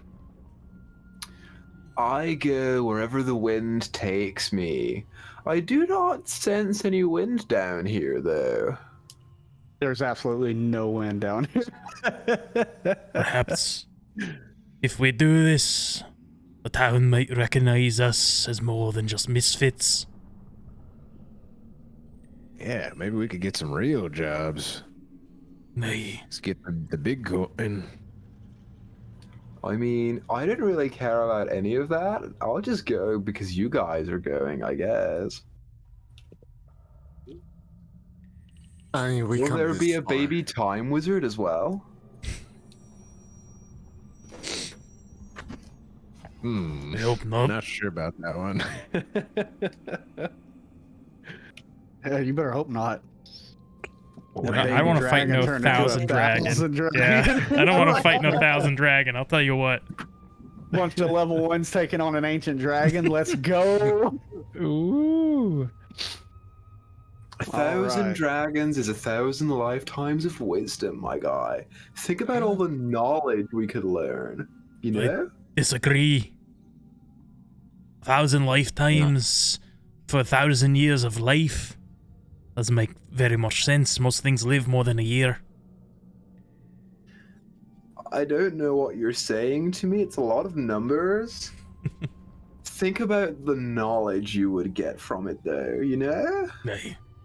You live to be a 1-year-old 1,000 times. Yeah, you got the knowledge of a 1-year-old 1,000 times. Like, I know how to burp myself at this point. That's about it. Again, I have no idea what anyone is saying. Follow the wind, dude. There's no wind. Intentional blow towards I was gonna do the same thing. We both do the same thing. I feel it! It's here! That way! And I start walking. All right, I guess we're going where the wind takes us. All right, so you are going to go down this spiraling staircase that you see before you Yeah. that leads down deeper. Yeah. I'm going first because he's blowing on my back. Oh, and can I take those 2 spears as well? Yeah, you can do that. Every once in a while, we just give another blow. This way! Did anyone want those traps? Oh, I forgot about those. I forget. Is there like a certain action for setting traps? I think there is. It's, but if you want to take them, we'll look into it. Okay, yeah, I'll grab them. I figure we're getting pretty close to the night, anyways. Yeah, I'll grab the spears and the traps. So. And as you all begin going down this spiraling staircase, going deeper into the depths of what started out as a simple fish burglary investigation, turns out it might be something a lot more serious. And that's where we will end our session. Woo. Good stuff. Man. That was fun. Namaste. Good night, everyone. I'm Yeah. gonna tell you right now. Y'all have a good night. Thanks for checking us out. Again, if you like it, give us a thumbs up, leave a comment, tell me what I did wrong, and we'll be back for the third part and hopefully the finale next Sunday. Whew. In the meantime, catch Strahd, hit up all the socials, and join the Discord. Say hi. Come in, say hi to us.